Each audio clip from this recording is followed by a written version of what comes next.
Hello everyone. I'm glad to see you on my channel. The story I'm going to tell you today is pure. It is true that all the bad things that happen in life happen for a reason. It is said that we can appreciate the good things, the things when they happen to us. I hope you enjoy this story. I wish you a pleasant viewing experience. After dropping her son off at her mother-in-law's house, Jeanette froze when she overheard her conversation with her neighbor. And having taken a DNA test, Caleb sent Valerie an air kiss goodbye and started the car with a sense of complete satisfaction. He was very pleased. His light-hearted romance had grown into something more. Caleb had been thinking for almost a month now that he felt much better with Valerie than he did with his wife. If it weren't for his son, he probably would have confessed everything to Jeanette by now to set the record straight. But there was one thing that made him very uncomfortable. Jeanette and Caleb had a good life by modern standards. They both had small businesses. The man owned a car repair shop, and his wife ran a dry cleaning shop. They also had a nice house, and each had a car. So financially, they were both making good money and didn't have much trouble. At first, Caleb liked that Jeanette was a serious person. Even then, she was already taking her first steps in business. Her dry cleaning was a tiny place in one of the basements, but over time the woman had grown quite well. And with the scale, as it seemed to Caleb, somewhere flew away in his wife's femininity. 3 years ago, the husband could not stand it and made a very rash decision for himself. He was not embarrassed by the fact that even a brief affair constituted adultery. Well, what am I supposed to be crazy about now? Caleb said to himself at the time. I want a normal woman around me, not a robot. That's what he used to call Jeanette. Of course, his wife was not a robot, but her life was in fact subject to a certain schedule. In addition to work, she had to deal with domestic issues and her son.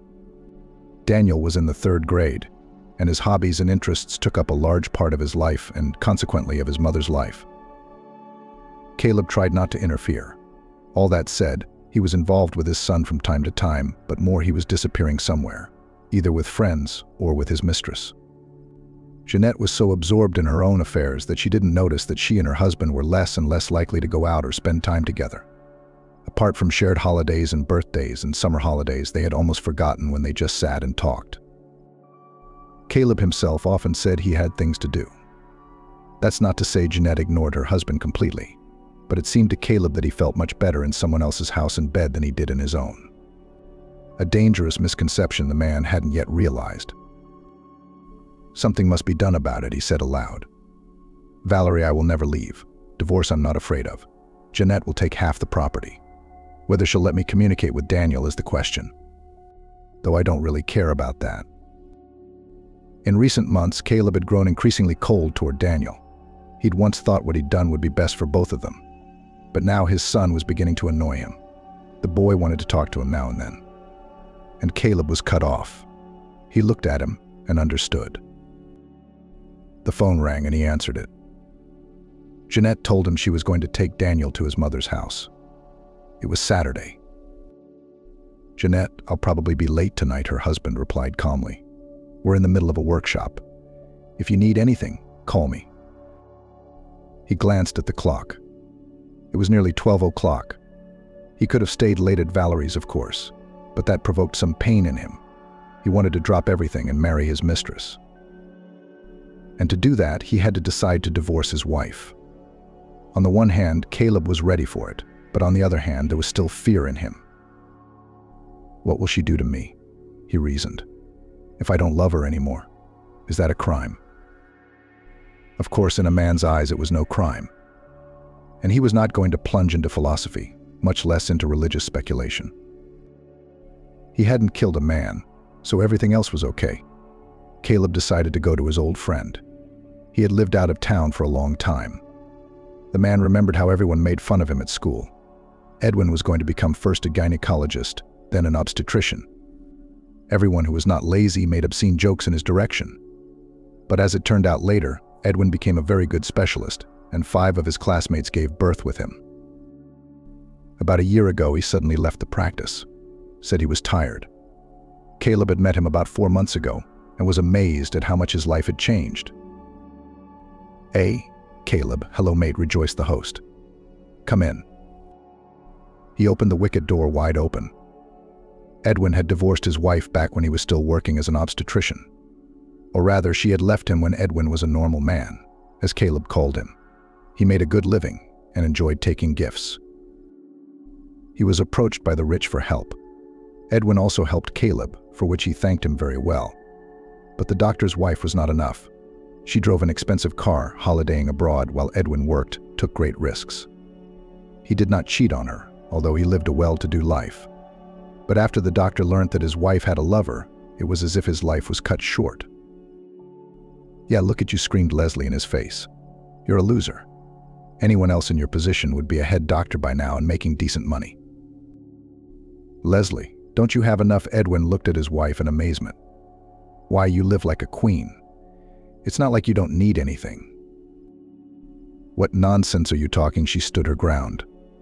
"I want a flat in Dubai, a new car. I'm ashamed to be driving a wreck like this." Edwin had spoiled his wife so much that she had reached the point of extreme insolence. She tried to blame her adultery on her unhappy husband, who took bribes and good gifts to provide for her. But the divorce was scandalous. Leslie tried to vilify her ex-husband as best she could. Naturally, she also used in her game and daughter. She immediately declared that he would never see her. For almost a year, the doctor went crazy, and then a strange idea came into his head. "I want to give it all up," he said to himself. "Move into our country house. Let everyone leave me alone." So he did. The final issues with the division of property were finalized, and Edwin secluded himself in the middle of nowhere.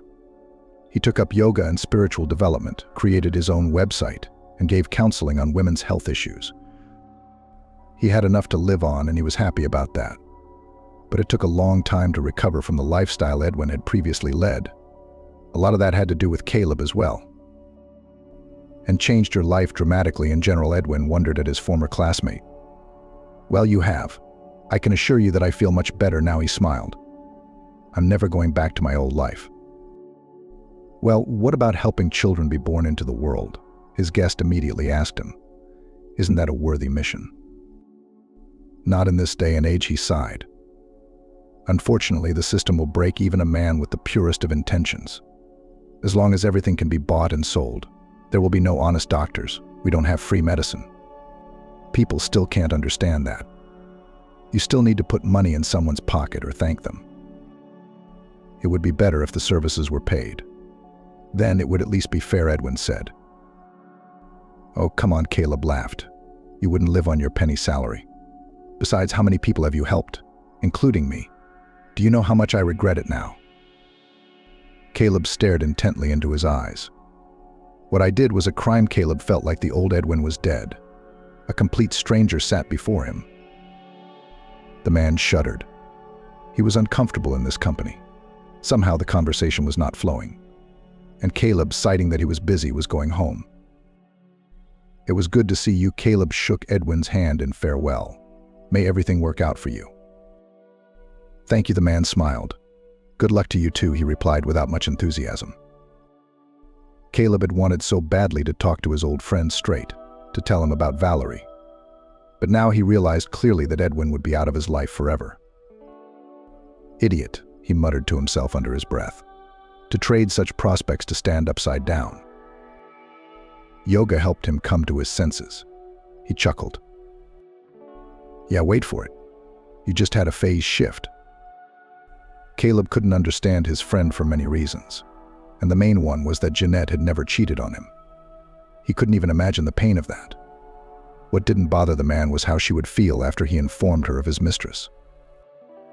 His mood had soured. Somewhere inside, he also felt that Edwin was right about something.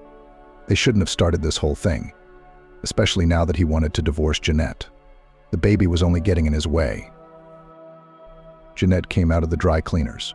She worked 7 days a week. The girls rotated shifts. Over the years, her small business had already developed a reputation, so Jeanette no longer had to prove anything to anyone. Now she just had to keep things running.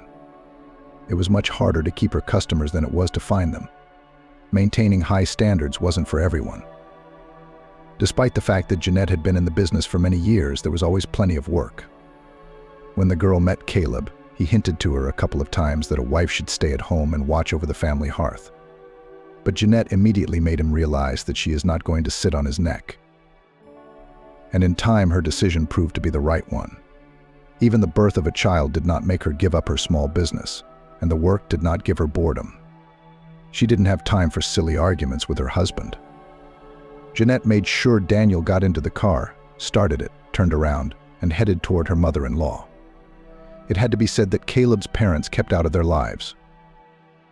They loved Daniel, so every once in a while a woman would bring them a grandson.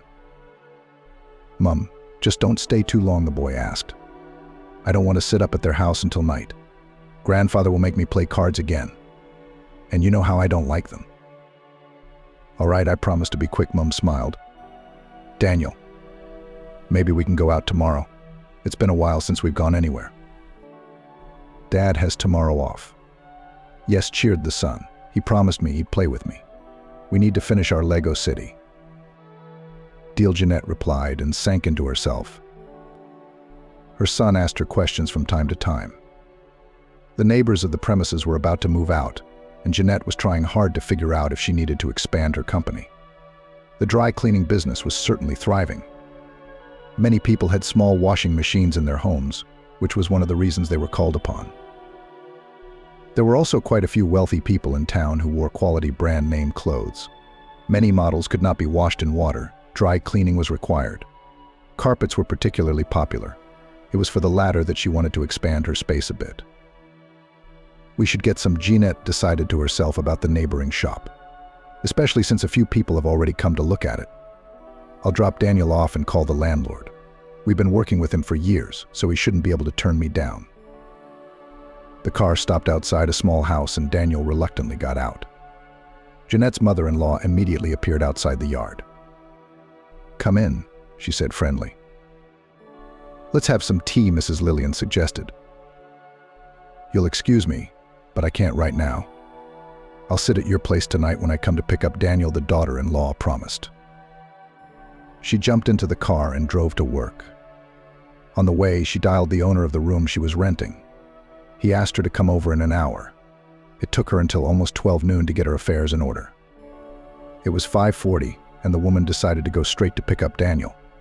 Arrived a little earlier than she had promised her son and mother-in-law. Walked into the house just as she expected. There was a grandfather sitting on the floor playing cards with his grandson. "Good evening," she said hello.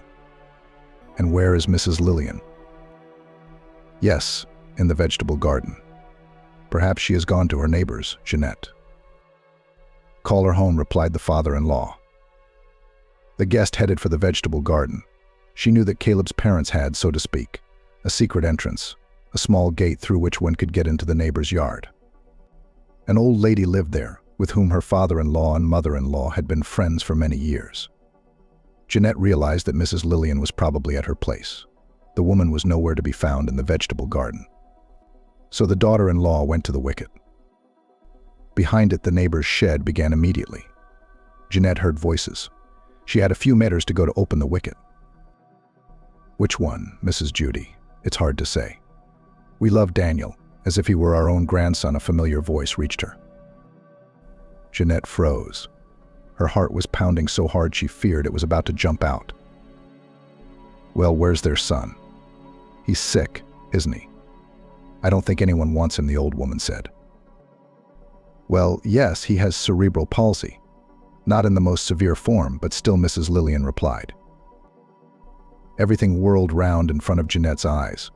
She crouched down on a large stone that lay right next to the wicket. "Probably lives like that in an orphanage for invalids," continued her mother-in-law. "Sometimes my heart aches so much for him. It's a shame about the baby, of course, but Caleb didn't want him. What could we do?" "Judge not, lest ye be judged," whispered the neighbor. "Lillian, nobody knows, maybe it was all for the good." "All right, Mrs. Judy, I'll go," came the voice of the mother-in-law. And Jeanette jumped up from the stone like a scalded woman and ran swiftly to the exit of the vegetable garden. "Mrs. Lillian, where are you?" shouted Mrs. Jeanette, barely holding back her tears. Her mother-in-law came out of the neighbor's wicket, and headed towards her with a smile. She immediately noticed Jeanette's pale face. "Yes, my stomach hurts something," she lied. "That's why I came early to pick up Daniel." "Of course, go home," Mrs. Lillian worried. "Let me pack him up." 5 minutes later, Jeanette was driving her son home and crying loudly. And Daniel didn't understand what was happening to his mom. "Son." "It's okay," she wiped her tears away with her hand. "There's just one problem, but I'll be sure to solve it." Jeanette couldn't eat. Jeanette sat and looked at Daniel. No doubt she loved him. He was her baby. But what she had heard today was fundamentally life-changing. "I can't do that," Jeanette whispered. "We need to talk to Caleb. He's our son. And I'm also very curious about where Daniel came from," she thought. But that evening her husband arrived late, as luck would have it. Jeanette took a sedative and went to bed. She didn't even hear her husband come home. The next day was the hardest day of her life. Everyone was home, and Jeanette realized she couldn't keep quiet. She approached Caleb and asked him to come into the kitchen. "I know everything," she said quietly, and cried.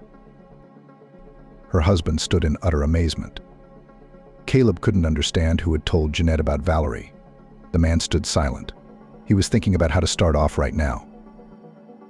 "You don't want to tell me everything yourself," stared intently into his wife's eyes. "I am miffed, husband, but there was nowhere to go." "Jeanette, I've wanted to tell you this for a long time." "Yes, I have another," he blurted out quickly. Jeanette stared at him in horror. For the first few seconds she thought she was watching some kind of film. "You have a mistress," she barely uttered. Caleb, her voice shook. "But we have a family," Jeanette questioned. "Jeanette, we're adults," he replied coldly. "Yes, there was a time I loved you. But then I met Valerie. And our son," the woman tried to piece things together. "Him and her son." Everything jumbled in Jeanette's mind. "What does this have to do with Daniel?" he exclaimed.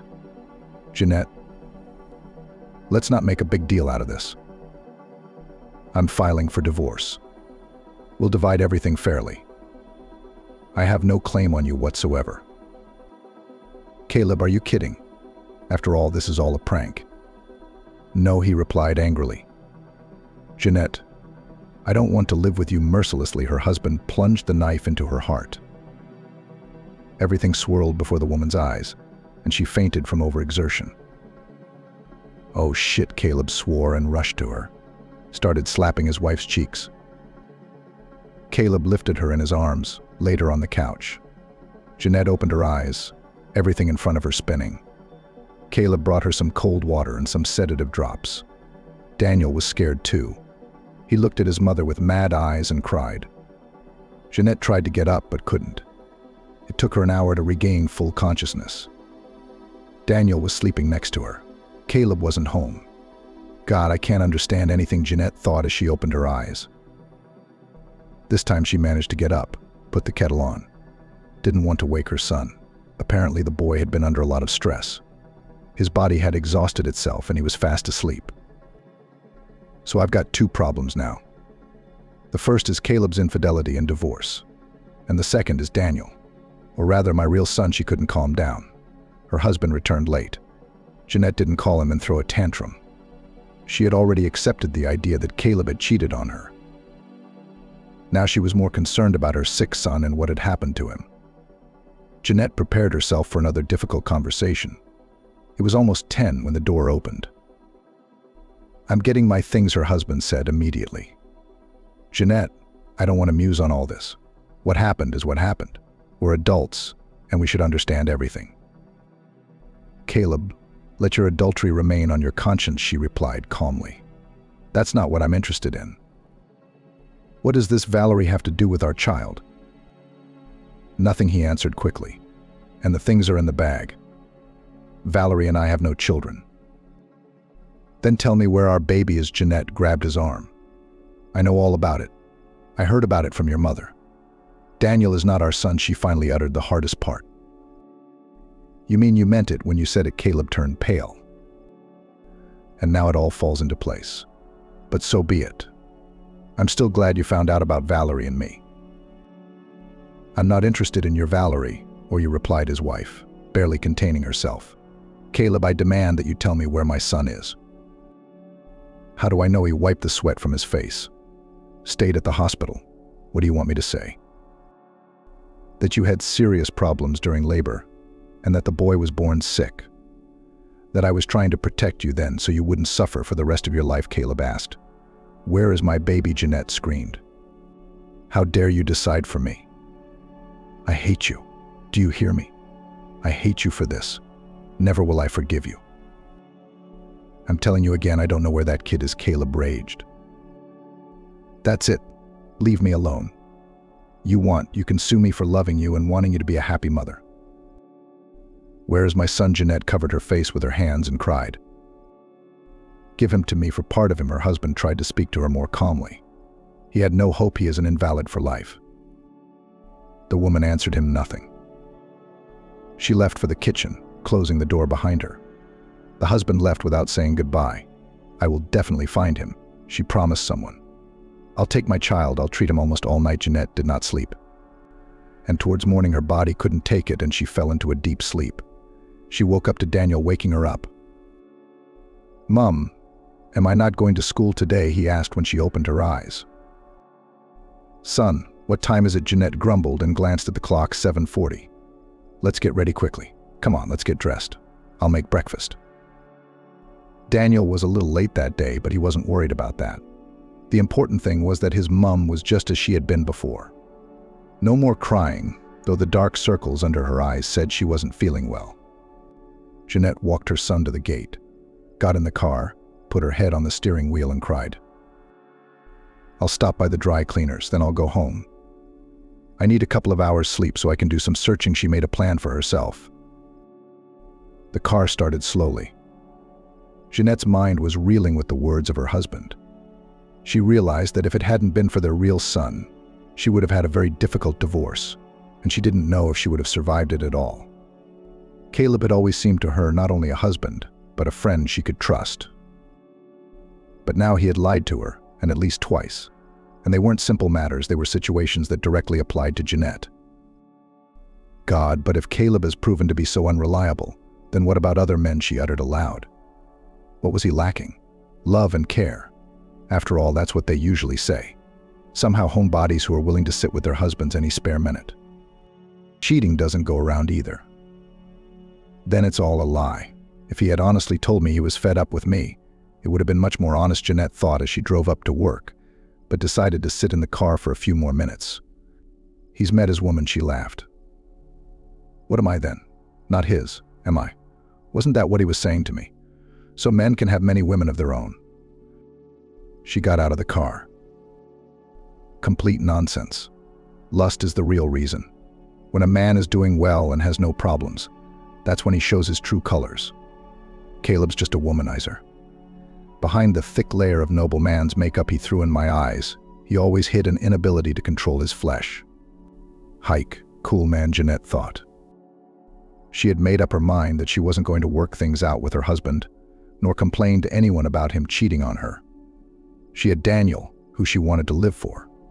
And now that she found out about her real boy, she had even more strength. It didn't bother Jeanette at all that he was sick. She woke up to her alarm clock ringing. It was almost 11. The woman felt rested. Daniel was staying after school at an after-school care center, so she could mind her own business. The first thing Jeanette did was go to the maternity ward. She knew that the obstetrician who delivered her baby was a classmate of Caleb's. Basically, he'd introduced them. One day her husband mentioned that he was no longer in practice. Jeanette didn't call Caleb to ask him about it. At the maternity hospital, she was told that Edwin was no longer working. When asked how she could find him, the nurse shrugged and said he lived somewhere out of town. Okay, Jeanette whispered. Thanks for your help. She smiled at the girl and quickly ran downstairs. She decided to act differently. The first few years together, they had a good relationship with another of Caleb's classmates. She was a police officer, so her husband valued the acquaintance. Jeanette had come to New York to study.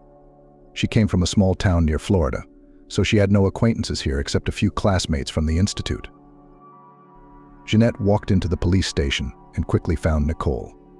She was busy, so she had to wait a while. "Nicole," Hi said, an old acquaintance. "How are you?" She smiled affably. The women got to talking. Jeanette hadn't told Nicole that she and Caleb were facing a divorce. "Yeah, he's still working at his auto repair shop," the same way the guest smiled. "So it's business as usual for us." "What do you need Edwin for?" "Oh, and Caleb probably knows where he lives," Nicole wondered. "You understand, I'm having female problems. I don't want my husband to find out. I want to consult Edwin. It's a shame he left the maternity ward. He's a doctor from God." "I understand," she sighed. "I've been having trouble getting pregnant with my second since Nora. There's so much stress at work. Oh, I don't even want to talk about it," she waved her hand. Nicole told Jeanette how to get to Edwin's house. The woman fluttered like a butterfly. Her obstetrician doctor was the master key that would open the door to her son. But as soon as Jeanette pulled up in front of the doctor's house, she was struck with an intense fear. She began to fear that she would fail. What will I do then? What will Daniel say was the first time such a thought had entered her head?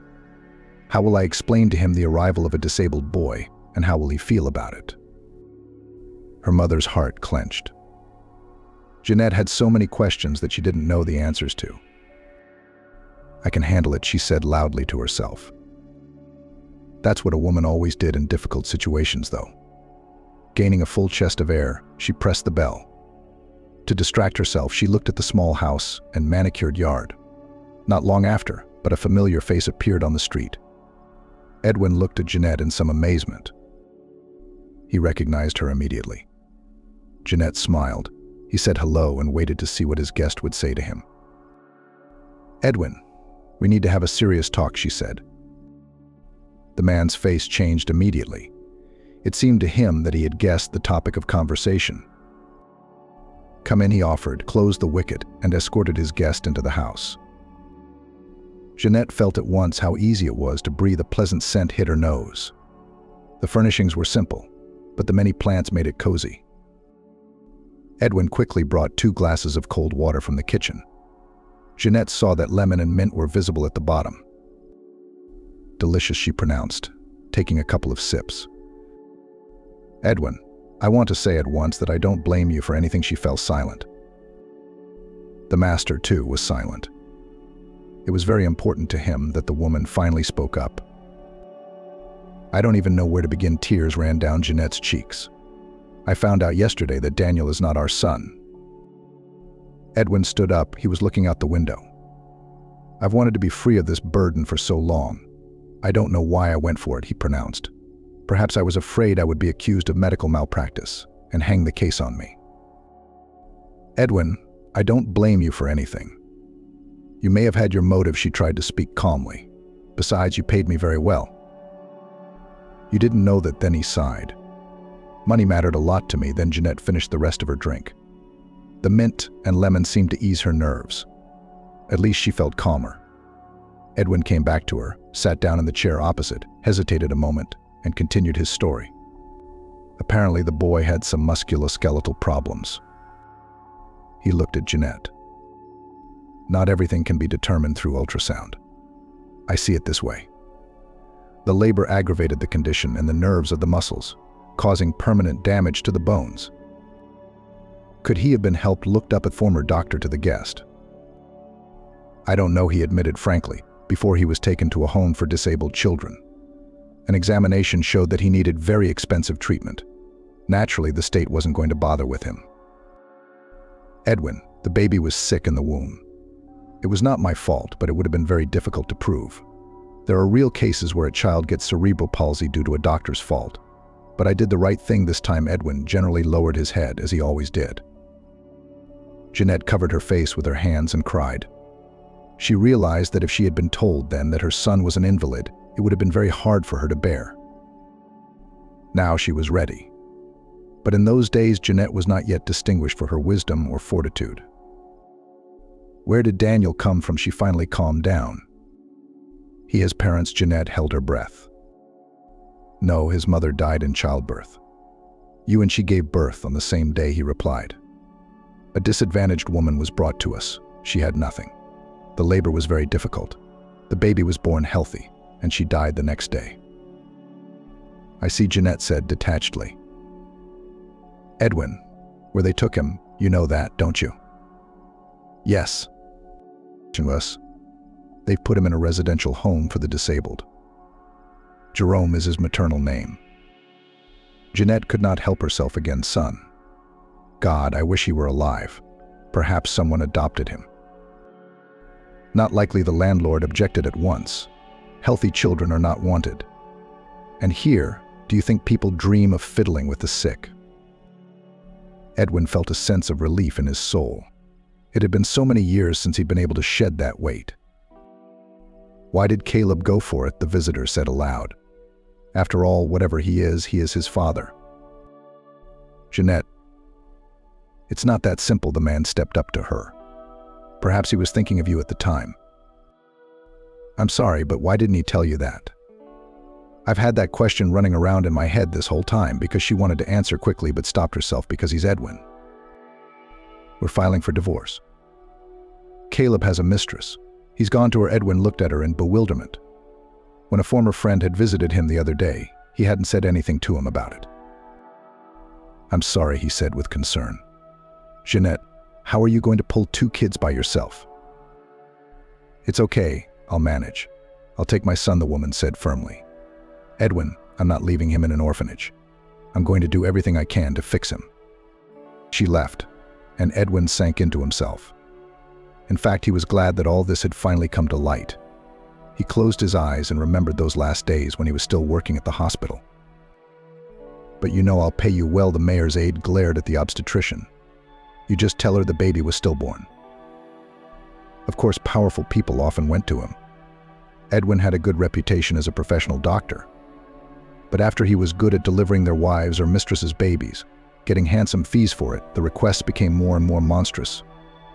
Years after Edwin had switched Caleb's son with the son of homeless men, he was approached by the deputy mayor.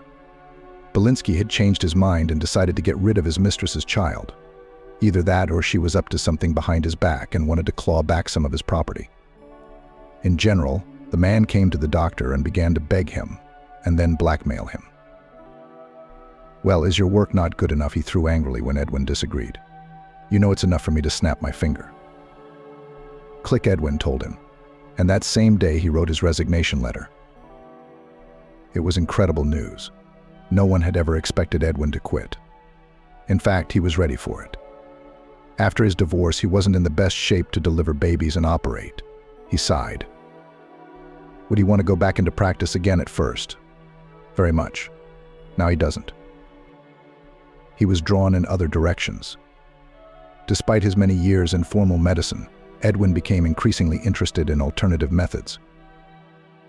And he was pleasantly surprised by the results. The doctor completed several courses of aromatherapy, was fond of healing therapy, medicinal plants. You need official medicine for emergencies, he thought. But when it comes to chronic illnesses, it is vastly inferior to unconventional methods. Yoga and essential oils helped Edwin get rid of the runny nose he was suffering from. He also got rid of his high blood pressure, which was a result of his body's unaccustomed work schedule. All in all, in every way the man liked his current life. Not to say that he had a lot of clients, but those who wanted to return health, especially when they were abandoned by official medicine, were becoming more and more. Were Edwin's patients successful? Definitely yes. The man made an individual program for each case. And since he was approached by women with many different diseases, his experience was expanding, you could say every day. Endometriosis, myomas, and other incurable diseases in official medicine were giving up their positions. There were already 2 cases of complete cure. However, 80% of his clients noticed an improvement. Edwin felt responsible for Jeanette and Caleb's baby. I realized I should have got Jeanette's phone number. I'll look for that boy with her, the thought occurred to him. At first, Edwin wanted to call his former friend, but since the situation was very complicated, he didn't risk it. I'll go and see her myself tomorrow, he decided. We'll go to the orphanage together. Jeanette drove home in utter exhaustion. She felt like a squeezed lemon. During that half-hour conversation with Edwin, it was as if the woman had lost all her strength. I don't care what Caleb thinks there. Especially since we are no longer husband and wife, she said. I'll take my baby. That night, Jeanette realized it wasn't that simple. She picked up her son from after-school care. Daniel was cranky, wanting to see his daddy. Son, he's away on a business trip. His mother didn't know what to tell him. Then have him call me, the child pleaded. I miss him already. We never went anywhere yesterday. Jeanette couldn't figure out how she was going to cope with something that wasn't up to her. Only now did she realize that Daniel was under attack. What also confused her about the whole situation was that Caleb hadn't talked to her about Daniel. I'll find Jerome first, then I'll explain everything to Daniel. She tried to find a way out. And what am I going to tell him? That Dad won't be living with us anymore. That he has another family now. She couldn't sleep for a long time. The mess in her head kept her awake. She went back and forth from one thought to another. But they were cut off in an instant, and it was as if she were falling back into the void. In this delirium, Jeanette lay almost until morning. She did not realize that she had finally fallen asleep. Caleb, but if he's not your son, then what's the problem? Edwina stroked her lover's hair gently. She won't be able to file for child support. Take a DNA test, he sighed. I don't even know. I thought of Daniel as my son for so many years.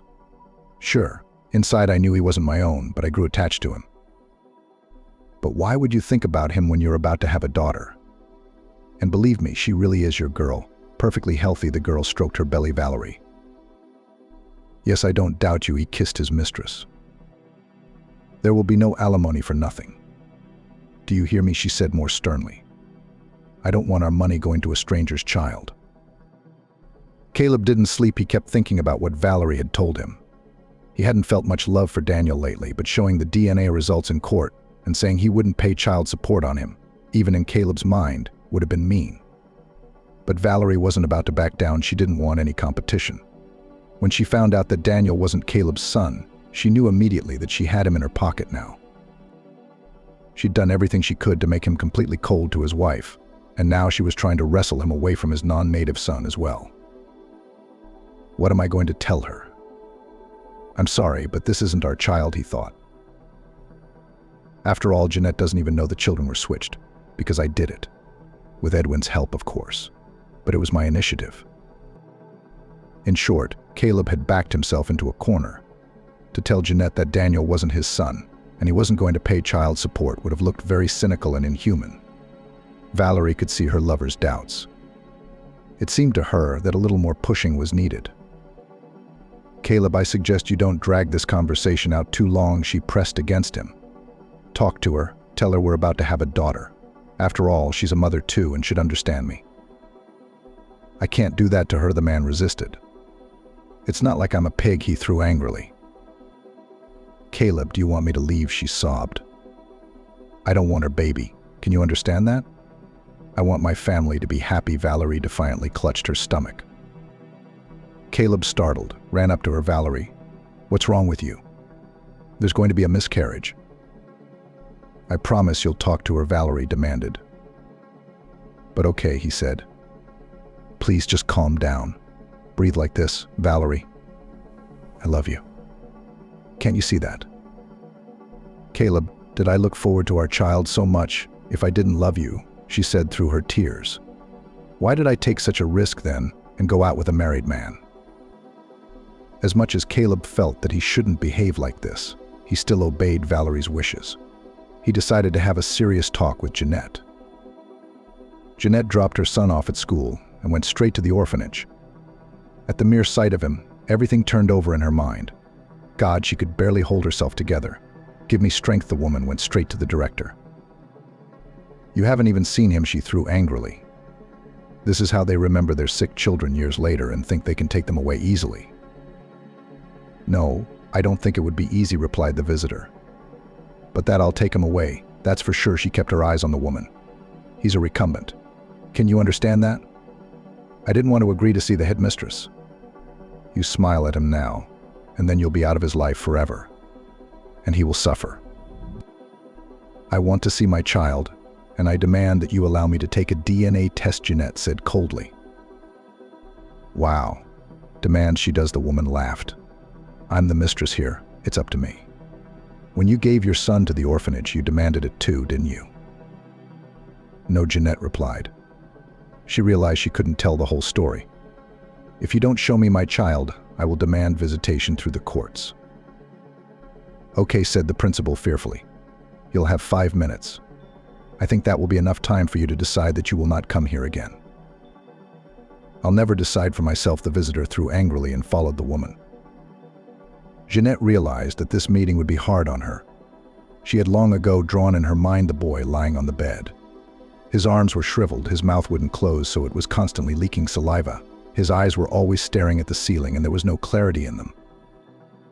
The headmistress stopped at some door, cast an angry glance at her guest and opened it. Entered first. After a few minutes, she asked Jeanette to come in as well. Jeanette entered the room on trembling legs. There were 4 children in the room. On one bed near the window was a blonde-haired boy. The guest knew immediately that it was him, although there were 3 other children present. Jerome was looking out the window. His body did not move. He could only turn his head and work his hands a little. He turned round and cast a glance at the stranger. She was staring at him intently. I can hand out the guests to the children, she addressed the principal. The latter nodded grudgingly. Jeanette gave small bags of goodies. 2 of the children had typical signs of cerebral palsy. They made strange noises. Another boy couldn't even turn his head. Jerome, these are for you. Jeanette walked over to the bed. Sorry, I didn't know what you liked out of sweets. The boy looked at her intently. Jeanette could barely hold herself together. His gaze seemed to reach to the very depths of her heart. Thank you, he said quietly. I don't care. Only now did Jeanette notice how much he looked like her father. His eyes, his hair, his smile gave him away as Caleb Jr. Her guest helped him unwrap his candy, peel an orange, before she even realized that her meeting with her son had taken place. Time. Gotta go, the principal's order was heard. She walked up to her guest and fixed her with her small, unkind eyes. Before leaving, Jeanette turned around once more. There was no longer any doubt in her mind that she would come back here again. I will take him. Please provide me with a list of the paperwork that needs to be gathered for the adoption, she said confidently to the director. Edwin stopped outside the house, walked quickly to the wicket, pressed the bell, but no one opened it for him. 9:30, I suppose. She's already gone, the visitor sighed. He had been slow to arrive early, and now he realized he was late. Okay, I'll be there by 8, the guest sighed. I'll get in the car and we'll discuss it with her on the spot. In the meantime, Jeanette was on her way home. She was madly happy. Of course, Jerome had a very serious illness, but he could talk normally. And as the mother realized, the child was a good thinker, so she was hopeful that something could be done for him. Suddenly, Jeanette thought of Daniel. She was floundering and didn't know how to tell him about his father. I'll ask Caleb to see him once in a while, she thought. Also, even though he may not want Jerome, I still have to tell him about him. Jeanette grabbed the phone and called her ex-husband. He didn't answer for a long time. Yes, came his disgruntled voice. Jeanette, I'm busy right now. What did you want? Caleb asked. We need to talk. It's an emergency. Can you meet me in a couple of hours? Can you? She asked. Okay, he replied without much enthusiasm. On the one hand, this was an opportunity for him to talk to her. On the other, the man really didn't want to tell her everything.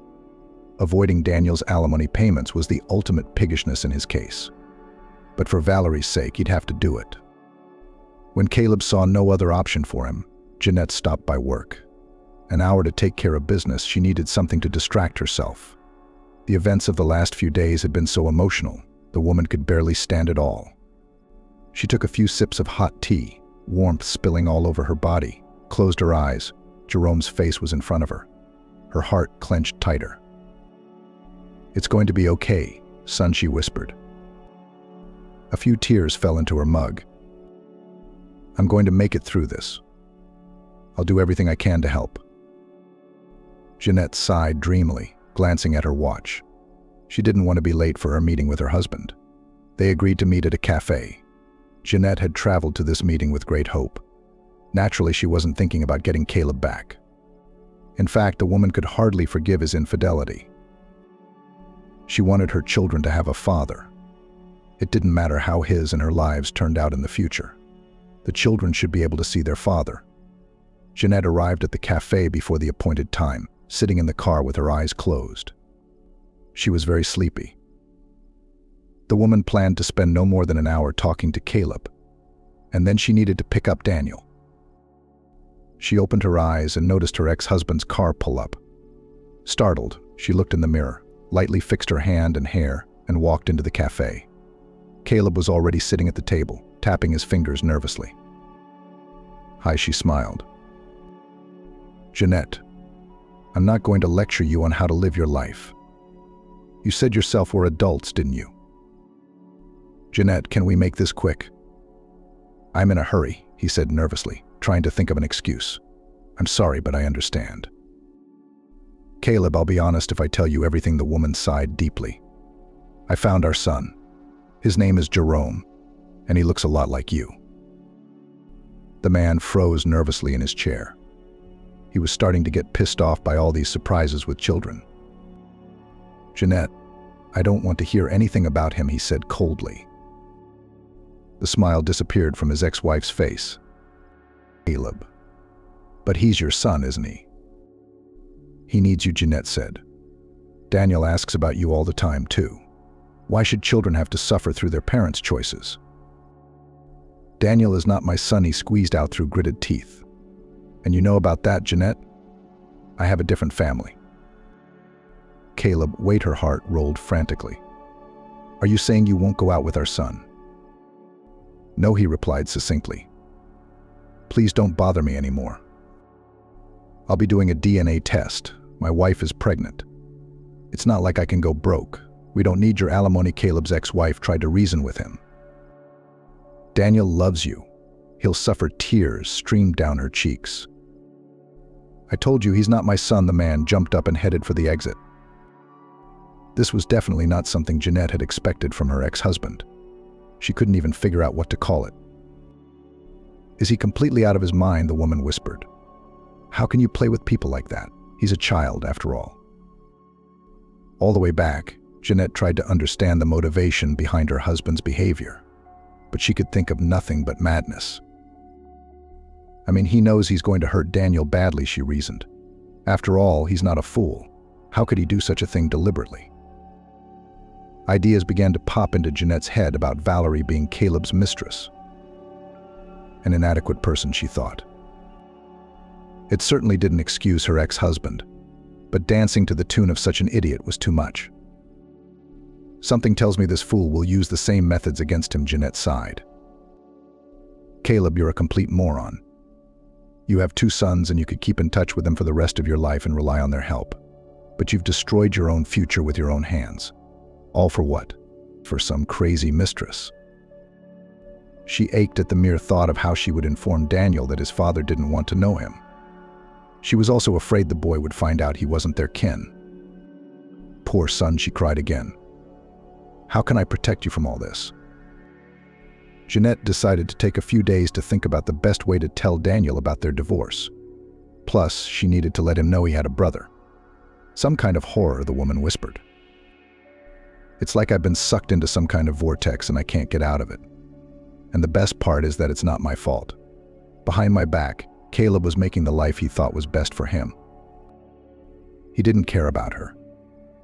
Daniel, according to his mother, knew that Caleb was on a business trip. Secretly from his mother, he had called him several times today. But at first his father hadn't picked up, and then his son realized his number was blocked. "Mom, will Dad be back soon?" he said. "I miss him so much," and Daniel cried. "Son," Mom said tiredly. "The day will come and we'll talk about it. Let's not now." At home they had dinner. Neither of them was in the mood. It seemed to Jeanette that just when she had solved one problem, another immediately appeared. She tried to distract herself, while Daniel was playing, and then suddenly the bell rang. Jeanette stepped outside. "Edwin." "Hi," she tried to smile. "Didn't expect to see you." "Jeanette." "Let's talk," he said quietly. "I came to see you this morning. I wanted us to go together to look for Jerome." I've already found him, she replied immediately. Edwin, I'll be doing the paperwork on him. After the divorce, I'll pick him up. And how is he? The former doctor asked with interest. Is he walking? He looked intently into the woman's eyes. No, Jeanette shook her head negatively, but he talks and moves his arms. Jeanette, I want to help you. Edwin lowered his head. After all, I am the one to blame for this whole affair. Edwin, I don't blame you for anything, she reassured him. Let's go inside and talk, Jeanette finally suggested. They sat in the kitchen. Edwin put forward his hypotheses, but without examining the boy, he could say nothing for certain. The principal described his diagnosis to me in general terms, Jeanette told him. She was so angry with me that she wouldn't let me see his papers. Right away, she started accusing me of taking him away and then bringing him back to them in a month. That's not going to happen. Is that what you told Caleb? He looked at her intently. I suppose he, as a father, should know about it. Edwin. Caleb turned out to be. I'm sorry, but I don't have any words. Not only does he not want to meet Jerome, he's even disowned Daniel. I don't know what's going on with him. He told me today that Daniel is not his son and he won't pay child support for him. After all these years of dealing with him. Plus, he was the one who initiated the child swapping the guest's side. I'm afraid Caleb doesn't realize what he's doing. Frankly, I don't care. The most important thing to me is that my children are healthy and happy, Jeanette replied. Edwin agreed with her that next time he would go to the orphanage with her together. He wanted to see the boy. The director was even more unhappy than the first time. She kept saying something to the guests. You're wasting my time. And forcing the child to get used to you, she wasn't shy in her expressions. I am a doctor, Edwin said coldly, staring intently into her eyes. You're overstepping your authority, and I know where it needs to be reported. She quieted a little, taking her guests to Jerome. The boy was asleep. They had to wait about half an hour. I wish I could at least take him today. Jeanette couldn't stand this pressure and cried. Edwin, do you know how much it hurts? The man walked over and put his arms around her. He really wanted Jeanette to finally be together with her child. He looked intently at Jerome, checked his body first, then touched him. To some points, the boy was unresponsive. Edwin stood and pondered. One of his hands touched the area at the back of his head. Edwin touched one unremarkable point, then pressed it with force, and one of the boy's hands twitched involuntarily. Then the former doctor began to work the entire spine. 2 more points were partially blocked. Edwin saw clearly as he pressed one of them with such force that one toe on the boy's foot trembled slightly. Got it, he said cheerfully. Jerome, did you feel anything? The boy shook his head negatively, but it was enough for Edwin to see with his own eyes. Jeanette, some chance we have, he smiled as they drove back home. I don't know where this might lead, but I see it that way, a few courses. The treatment will probably drag on for a few years. I mean formal treatment. You need good medication and an individual program. I'm putting it together, need to work out the exercises, then incorporate the right points. I'll use everything. Maybe we'll get lucky. Thank you, Edwin. I don't know what I'd do without you, Jeanette sighed. Wouldn't lose your son, he replied sadly. Jeanette, let me finalize this matter. The divorce went through. The former spouses settled their case without argument. Jeanette was fully immersed in the matter with Jerome. Mom Daniel came up to her one day. I saw him today. He was standing outside the school. Idiot, Jeanette scolded to herself. Why pick on a child like that? Daniel, son, I have something important to tell you. Her voice trembled. You see, it just so happens that Daddy met another woman. He has another family now. What about me? Cried the boy. Doesn't he love me anymore? He rushed tearfully to Jeanette. He loves you, of course, but the woman was just going mad. She didn't understand how to explain all this to the child. But he's very busy right now. He, his new wife, is about to have a baby girl. I'm having a sister. The boy's face brightened. Mom, will you take me to them? I'll play with her. Daniel cried. So did his mother. Son, it's not that simple. Forgive me, but you have a brother. Only he's sick. A brother the boy couldn't understand what was going on, and a sister and a brother. Mum, is it true, son? Dad married an aunt who was expecting a child from another man. A thought came into her head. That's why you won't have a sister. You do have a brother, on the other hand. Why didn't you tell me anything about that? He asked her unhappily. I want to see him. Daniel, I didn't know about it myself, you know. The hospital didn't tell me that one son of mine was very sick and might not survive. They took Jerome away from me, and I found him only recently. His name is Jerome. Joy shone in the boy's eyes. Mum, I'm going to play with him. Son, he's sick. He can't walk, she finally told him. The son hesitated for a while. Nothing, he shouted. We'll put a box on the bed and collect the toys. Running, he went to his room to get the box. Jeanette covered her face with her hands and cried. A heavy weight fell from her shoulders. She realized that Daniel would miss his father very much, but she had hoped that he would befriend her boy. Promise you'll take me to him right away, Daniel demanded. I'll take him my toys. I promise, kissed his mother. Will you be a good brother? I'm sure of it. Daniel didn't doubt her words. For 3 days he had been preparing for the meeting. There was already a bag standing in the corridor. Daniel, what is it? His mother asked in surprise before leaving the house. Presents for my brother, he replied proudly. I want to give Jerome his most favorite toys. Daniel's son, let's take them piece by piece. It's just that we might get scolded at the orphanage for bringing him so many at once. Okay, my son agreed and started pulling toys out of the bag to do an audit. Finally, he picked out a car, an aeroplane, a Lego house, and a board game. Daniel's mouth stayed open the whole way. He talked excitedly about how they would play with his brother, swim in the pool in the summer, watch cartoons. Jeanette smiled the whole way. She hadn't felt so happy in a long time. Jerome already knew that the woman who visited him all the time wanted to adopt him. She also told him that she had a son. The boy was very worried. He had always dreamed of having a family for as long as he could remember. And now that it had come true, he was very afraid. Rumor had it that even if people like him were taken in, they were soon brought back. Hey, brother, Daniel flew into the room. Jerome, look what I brought you, and he started pulling toys out of the bag. Jerome stared at the stranger in bewilderment. His heart nearly jumped out. Here it is, the race car. But Mom said you can't have the remote here, and Daniel's mouth didn't close.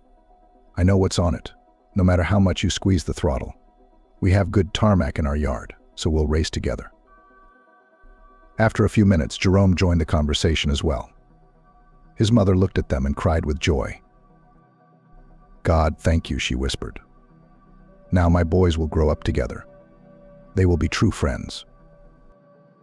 Finally, the day came when Jerome was taken home. At first, everything was unfamiliar to him. Right away, Edwin was involved with Jeanette. He had already made an appointment with a good doctor. He examined the boy and prescribed treatment. 2 days later, Jerome was already receiving drips at home. A week later, Edwin himself became involved. Daniel never took a step away from his brother. They did everything together. It was only during school that each of them studied separately. Daniel, as he was supposed to be, in class. Jerome had a teacher who came to his house. Daniel, it's so easy, his brother smiled when he complained that he couldn't do his homework. Bring it over here. I'll explain it to you. Half an hour later, Daniel had finished his maths at his brother's dictation. Don't tell Mum, of course, he asked. She'll scold me. You have my word, Jerome promised. You can count on me, he added maturely. 8 months passed. Daniel came running to his mother. His eyes nearly popped out of his orbits. Mum, Jerome couldn't get his words out. He grabbed her hand and ran into the nursery. Jeanette saw Jerome sitting up in bed. She shrieked in surprise. Mum, I can sit up, rejoiced her son. I can feel my back. I touched it with my hands. Jeanette immediately called Edwin. He examined the boy. It was a success, both conventional and unconventional medicine. Well, Jerome, you've done well. He laughed nervously. Even the former doctor did not expect such a thing. Such a thing should be celebrated. A carriage for us. He shouted at the top of his voice. Edwin went to a special shop and brought a wheelchair. Now Jerome could move around the house on his own. Hooray! Daniel ran around his brother. We did it. He tossed his hat in the air with joy. The treatment continued, and exactly 2 years after it began, Jerome was finally on his feet. Jeanette cried tears of joy. Daniel squealed with happiness. Edwin sat in a chair with his hands over his face. He was crying too. How much labor had been put in, God only knew. And not for a moment did either of them doubt that Jerome would get up. Of course, the boy was not completely cured. He had a limp, so he walked with a crutch all the time. But that didn't matter so much anymore. Let's go to the cafe, Daniel suggested. Mom, Uncle Edwin. Jerome and I love him so much. Let them see that my brother has started to walk. Of course, the boy couldn't carry such a heavy load yet, so the adults brought the wheelchair with them too. Jeanette sat looking at her children, then shifted her gaze to Edwin. How far had they traveled together? Thorny had been their journey. Their eyes met, the man staring at her intently. In those eyes, Jeanette read everything she had long known: his devotion, his love, his concern for her and her children. They returned home, the children went to bed in their room, and Jeanette and Edwin sat in the living room. Both were silent. I'm very happy for you, Jeanette. The guest broke the silence. He swallowed the lump in his throat. I don't want to lie. In these 2 years and more, you've become my family. I love you and the children. Edwin, we love you too, she smiled. I never thought I'd say this after Caleb left, but I love you too. You're calm and easy, even in the stormiest ocean. I don't know how to explain it. I've never met anyone like you. Jeanette, maybe the only thing that makes me different is that I'm willing to change, he said calmly. Otherwise, there's nothing special about me. A lot of people do spiritual practices and yoga. But for me, it's not a tool to prove my exceptionalism. I do it because I enjoy it. Caleb sat in the car. His mood was at zero. Valerie's situation was getting worse and worse every day. He had hoped she would be better after the baby was born. But on the contrary, her character had deteriorated many times over. His wife was always dissatisfied with something, then his workshop brought a small income. Then she threw jealous tantrums and accused him that he has some other. Caleb's parents didn't approve of his choice, especially after he told them that he wouldn't be hanging out with Daniel anymore. You're a fool. Caleb, his father, spat in his face. You've lost such a woman because of that woman, and you've lost your son. His parents had been talking to him through their teeth the whole time. His father told him at once that he had been with his. He swore harshly. He wouldn't live. I'm all alone, Caleb cried. What have I achieved? I betrayed everyone, and I thought no one would ever do that to me. Only now did Caleb realize that Valerie had done to him what he had done to Jeanette. She wouldn't let him take care of her daughter, always yelling that it was her baby. I can't take it anymore. He got out of the car and went home. Valerie was already waiting for him there with a complaint. Where were you? Like a mad woman, she shouted. Did you find yourself a younger woman? I'm with the baby, and you? She waved her hands in front of her husband. Valerie, I'm filing for divorce. I've had enough. You're unbearable. You're impossible to live with. Someone needs something other than me. You idiot. I'm the one who's put up with you for almost 4 years, Caleb said coldly. I don't care what you think. It's over. I'm leaving. Valerie called her husband the very last words. Naturally, she couldn't accept that it was her fault. She'd made up a legend about him, that he'd cheated on her. But Caleb didn't care anymore. He asked his parents for asylum. His mother persuaded his father, and he let him in. Valerie, of course, in this situation was not confused, requested a huge alimony for her daughter.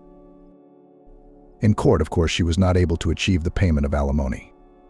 Alimony ex-wife, as it was supposed to be according to the law. And Caleb had been living in a completely different part of town all this time. He moved his workshop away from his old home, so he and Jeanette never crossed paths. He never went downtown. He wasn't interested. His father had told him there were rumors that Jeanette had married Edwin. "I've missed such a woman," he cursed. "I never thought my son would turn out to be such a fool." It was a cool October day. Caleb decided to take a walk around the town. He was a free man now. He went into a small cafe and immediately heard loud laughter. He turned in the direction it was coming from. Jeanette was sitting at the table with the baby in her arms. "Dad, order me another milkshake and Jerome a strawberry," he heard the teenager's voice. Caleb looked closer and recognized him as Daniel. The man immediately turned away and headed for the exit. He took one last look at the people he'd once loved. Edwin came to the table with a tray and set everything down. Then he took the baby boy in his arms. Jeanette kissed him. She looked happily at the two teenagers and laughed merrily. "God, it hurts," Caleb whispered. "I ruined my happiness with my own hands. I had everything, and now it's empty." He hurried to his car. He was sorry he'd ever given up on Daniel. Even if Jeanette had married, he would have had a son. And now Daniel was calling another man Daddy Edwin. "Ricky, come here," Daniel called to his younger brother. "Dad, give it to me," he asked his father. Daniel had once thought that a long time ago he had lost the most precious thing in his life, his family. He had never imagined that this loss would lead to the arrival of his best friend and brother, Jerome, and then a little brother, Ricky. And that one day he would call Edwin father and never regret it. Daniel held the baby in his arms and smiled contentedly. Jerome sat up next to him and began to play with his baby brother. The parents looked at them and rejoiced. Here it is, the long-awaited happiness.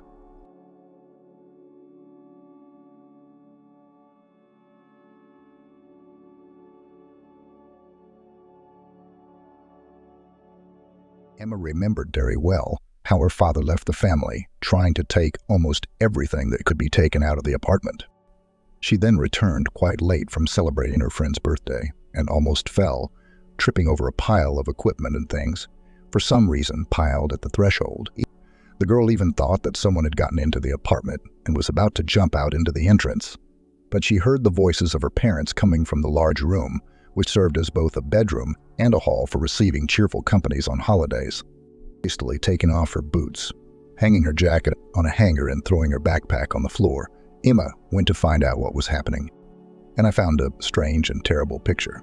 The parents quarreled as much as never before and did not even pay attention to the daughter who looked into the room. Emma, instead of her adored father, seemed to suddenly see a completely stranger instead. Cruel, screaming, with a pulsating vein in his neck. It seemed that this angry stranger would right now begin to destroy everything in the apartment. But instead, he methodically walked around the room and collected things, without ceasing to swear with his wife. "Why did you decide that I was suitable for the role of an idiot? When were you going to tell me the truth? Never. Why were you so sure that I wasn't going anywhere? I thought that I was a complete fool and even stopped hiding my adventures." "That's great. Don't think that this will continue. If you file for alimony, you know I will challenge it. Let them do the examination. I now know that all these years I was raising a daughter who was not my own." Emma froze on the threshold, shocked by such strange news. But the girl's mother did not look confused or offended. If she had cried, claimed that a mistake had occurred, and offered to double-check everything, but no. The woman answered her husband no less aggressively. "Oh, Andrew, you made me laugh. He doesn't want to pay child support. Will you demand an examination? Who will you make worse off from this? How are you going to explain to Emma that she is no one to you now? Will your heart not yearn for her? Remember how great you play with her, go skiing, even go fishing in the winter and go in the summer. What? Will you forget all this? Will you throw it out of your head like garbage from a bucket?" "Good father." I instantly forgot my daughter. So the man furiously threw everything in his hands onto the floor and swung his hand to hit his wife, but resisted and shouted, "Nakin years him. How can I still treat her if she is a clear reminder of your sin? You knew that I wouldn't forgive betrayal. Why then did you force me, although there was a risk that everything would be revealed, to raise someone else's child? Couldn't you wait for me? I went on long flights for the sake of my family. I tried to earn more money so that you wouldn't need anything. When Emma was born, I began to work even more. Why, with a child in the family, You need so much. But now I don't understand why I sometimes didn't sleep for days. It turns out that I didn't have a family. Only the wife is out for a walk and the child she took on the side. Andrew, well, forgive me, it was a random episode. A burst of passion, nothing more. I tried hundreds of times to explain everything to you, but I was afraid that you wouldn't understand. I'm so dread. The man even found the strength to laugh. You're interesting. In my opinion, I had the right to know the truth from the very beginning. Then it probably wouldn't hurt so much now. I quarreled with my mother for your sake. Although she seemed to feel your deceitful nature in her heart, Andrew turned away from Kate so that she would not see the tears in his eyes and noticed Emma frozen in the doorway. The man felt uneasy. He had considered this girl his daughter for so many years that, of course, it was impossible to divorce her overnight. Sorry, Emma, the man said and began to collect the things he threw away. And then, waving his hand, he sat down on the sofa. Elaine didn't know what to say. The girl solved the problem herself. Approaching the man, she sank down on the floor in front of him so that she could look into his eyes and said quiet, "For me, you will forever remain a real dad. So know that when you want to talk to me, I will always be glad." The man could not restrain himself, and in an impulse hugged the girl, whom he had considered his daughter for 14 years, and headed towards the door. Emma heard the head of the family rattling something in the corridor, but did not go out. In general, this situation seemed like some kind of strange, sticky nightmare to the girl. Only when the front door slammed did she dare to ask, "Mom, how come? Why did Dad decide that I'm not his own daughter?" Kate, who smelled faintly of booze, didn't lie. "Oh, but it's awkward to tell your own daughter this. But you seem to be an adult already. So listen, at least so you don't repeat my mistakes. I married Andrew as soon as I turned 18. He had already served in the army and got a job as a delivery driver. One day I brought some goods to the city, to the store where my mother, your grandmother, was in charge at the time, and he saw me. In general, I began to look after him. But both his mother and mine, of course, were against it. They thought that we were not a couple at all. My mother said that with a villager, I would die of boredom. So she declared that he only knows how to talk about the quality of manure, and it would be a shame to even go to the cinema with him, let alone to the theater. But you must remember your grandmother. You were already 10 years old when she left. Do you remember how she didn't mince words? Her grandmother, after whom she was named, was always, as they say, at the parade. But she could roll out a phrase in such a way that there was no wet spot left. Kate took a breath and continued to share a family secret with her daughter. The woman, the mother, who, like mine, also raised a child alone, did not stand on ceremony in her expressions. She called me a city reveler right to my face. She declared that she would not give her blessing for her son's marriage to a slacker. Well, who and when did young people listen to? We got married, of course. She went to the village. Here I settled in this city apartment. It seemed like we lived nothing. At first, at least, and then money became scarce. My mother refused to help financially. Like the kids themselves, since you already consider yourself such adults that you got married. Andrew's friends told him that cargo transportation was more profitable, and he began to travel. There really was more money. But I'm bored. I then decided to go to the alumni meeting and unwind with one boyfriend who had been courting me since school seemed to turn my head. It seems like he has started to catch up. I'm not saying that I was directly opposed. Well, of course, I had no reason to be proud of myself. It turns out that you really are not his daughter, but your real biological father, by the way, learned from me that you were born. But by this time he was already getting ready to get married and had no intention of changing anything in his life. So I had to keep lying. His mother, as soon as she saw you tiny, began to insist that you were not their breed. At most, she came to visit several times and made her whole face look as if she had eaten a lemon without sugar, wincing so much that it was disgusting to look at. She never invited me to relax. My mother-in-law could not know for sure that I had cheated on her son, but she was convinced of it, and she didn't need proof. Andrew, I'm sure she was constantly blowing into her ears that you were not his daughter. Yes, apparently she planted doubts in his head, although it took many years. But Andrew has changed for me today, your father. That is, not really, but in general. Jeanette began to make complaints to me out of the blue that I didn't take care of the house, that I was returning from work drunk. He began to reproach me for setting a bad example for his daughter, that is, for you. In general, I couldn't stand it in the heat of the moment. Blurted out everything that I had been keeping secret for a long time. Blurted out that you were not his daughter. So stupidly, with your own tongue, you destroyed the fragile balance. What, Emma? Are you going to blame me for not being able to save my family? The girl did not understand what to do. She was drawn to her father, and paradoxically, she also felt sorry for her mother. And it was also incredibly painful that the familiar world was collapsing. In Emma's class, there were many students from single-parent families. They seemed to be trying to pretend that the presence of both dad and mom together was indifferent to them. But the girl still caught the inadvertently manifested notes of envy. Emma was sincerely happy, considering her parents quite happy. Until this evening, her family seemed like a calm haven to her. And now it turns out that there was no idol, total pretense. There was nothing left of Emma's good mood with which she crossed the threshold of her house. It's an unclear, and therefore even more frightening, prospect loomed ahead. Before the court hearing, at which Emma was supposed to be asked which parent she wanted to stay with, Andrew approached her. He did not look the girl in the eyes and said, "Now, when I'm not traveling, I live with my mother in the village. It's cheaper and more convenient. I won't object to the payment of alimony, but you understand that I won't be able to take you in with me. Moreover, you are aware of the whole truth, and I'm afraid you won't find a common language with my mother. I raised you, but for her, you are a complete stranger. So ask the court to live with your mother." Emma flared up and, without being embarrassed by anyone, shouted, "Man, fuck you with your alimony. And a crazy grandmother who I don't even remember where to go. I don't need anything from you. I'll get by." Kate, who was talking about something a little further away with an acquaintance she had met by chance, jumped up to her daughter and almost ex-husband and took the enraged Emma away from Andrew. The girl, sobbing, asked, "Now let's live without his help. I don't want to see him anymore since he decided to eliminate me from his life." The divorce procedure for Kate and Andrew did not take much time. The court made all the required rulings, and the former spouses began a new stage in their lives. It seems that there were no major changes in the routine because the head of the family was not at home for a long time. But the situation became somewhat nervous. Kate, like many women, after the fateful changes, got a new haircut and began to pay special attention to her appearance. Of course, Emma wanted her mother to be happy.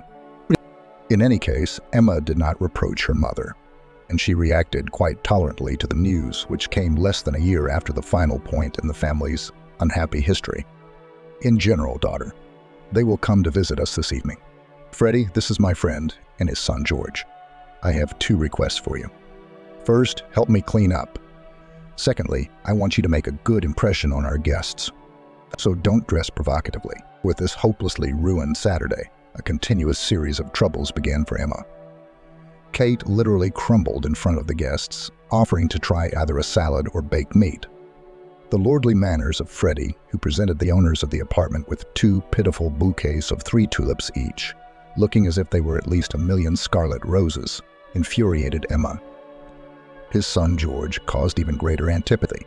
He was only a year older than Emma, and with some pride told everyone present that he did not intend to waste time studying at school, and after finishing the 9th grade he would apply to college.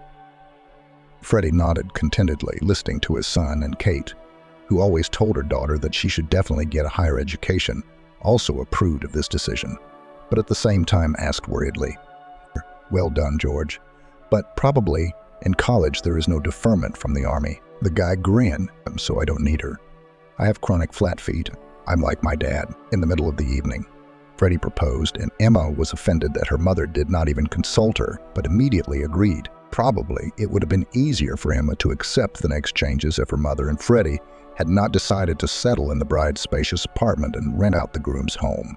When the guests, to the girl's relief, left, Emma, clearing the table, asked her mother, "Why did your fiancé and son decide to live with us if they have their own apartment? This is my joy, to make room for the sake of strangers." Aunt Pate was indignant. "No one will crowd you. We will accommodate George in the walk-through room. Your nursery will remain yours, and my room will remain mine." Emma tried to explain her point of view. It still turns out to be some kind of hostel. In my opinion, this is wrong. I can't even walk in my own house without clothes in the heat. Pleasure is below par. If you are interested in my opinion, it would be ideal if this Freddie of yours invited you to live with him.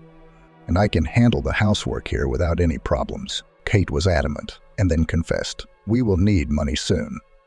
So you will have to rent out the apartment. I'm expecting Freddie's baby. Emma understood that her mother was still quite a young 34-year-old woman, and this scenario was quite predictable. However, the prospect loomed not only of constantly seeing a stranger and an unattractive guy, but also of becoming a nanny. She completely destroyed all the joy that the parent had found her happiness.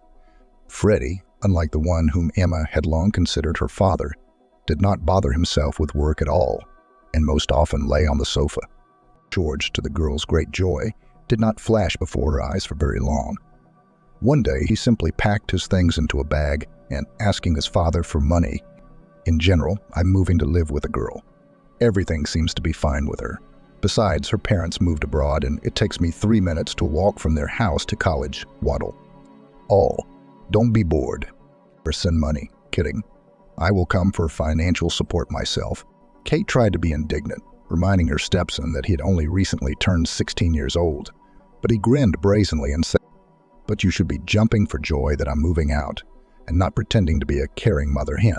Besides," the guy nodded at his stepmother's already noticeable belly, "you will soon have noise, screams, and the stench of a child here. Why the hell do I need such happiness?" Freddie did not scold him for his rather impudent approach to his stepmother, but took money out of his wallet and, handing it to his son, muttered kind, "That's it, come on, go, the philosopher has been found." He took the bill handed to him and, picking up his bag, left. Just before the year 2000, problem and possible computer equipment failures were seriously discussed on TV. Emma had a half-sister, and so New Year's Eve spent with friends became practically the last island of calm in the period after my parents' divorce. Emma had fun, sang songs, and desperately hoped that the gloomy forebodings would not come true.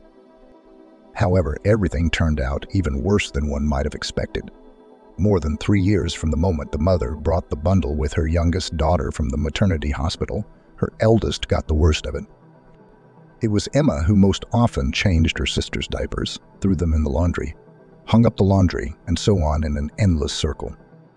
Freddie laughed from the sofa, looking at his stepdaughter and turning to his wife.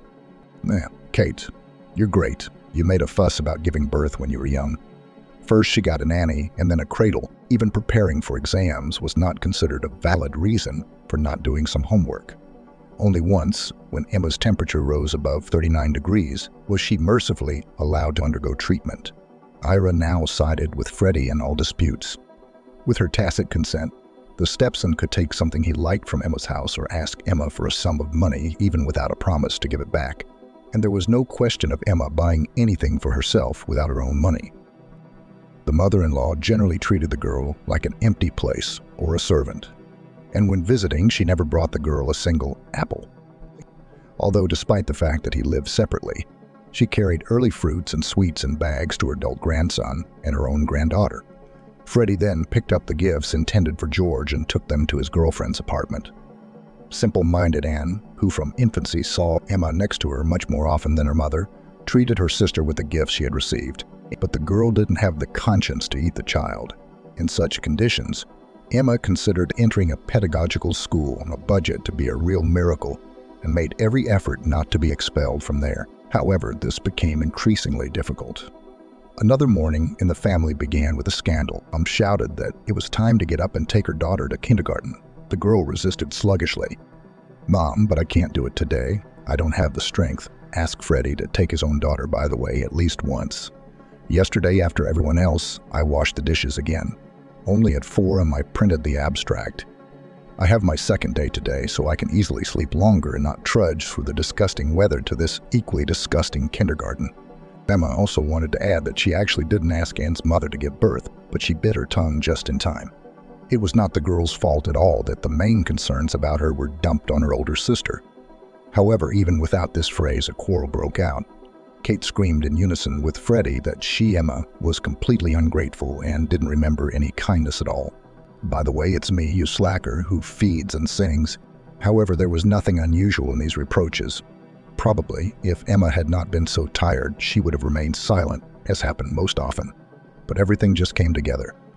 Workload with studies, part-time work, household responsibilities, generously placed on her by the rest of the family, irritation from the invasion of a strange man's apartment, and lack of sleep formed an explosive mixture.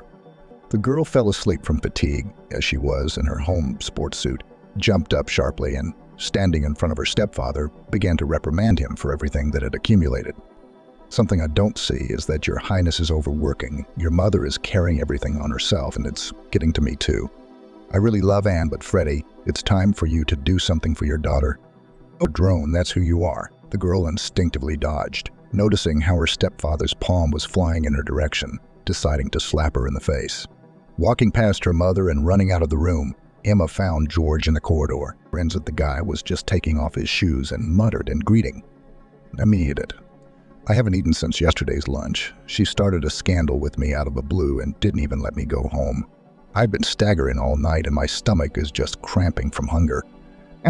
Come on, get moving. March to the kitchen. By the way, what's the food today? It would be nice to have some soup. Do you have any candy for tea? If not, go to the store. Emma, already angry about the quarrel, did not stand on ceremony. And what you brought with you is what you will eat. Fans of the hallway, where a new squabble threatened to flare up. Freddie has already come out. He asked his son, me, why did you show up without even warning? Where else should I go if you, my only relative, live here?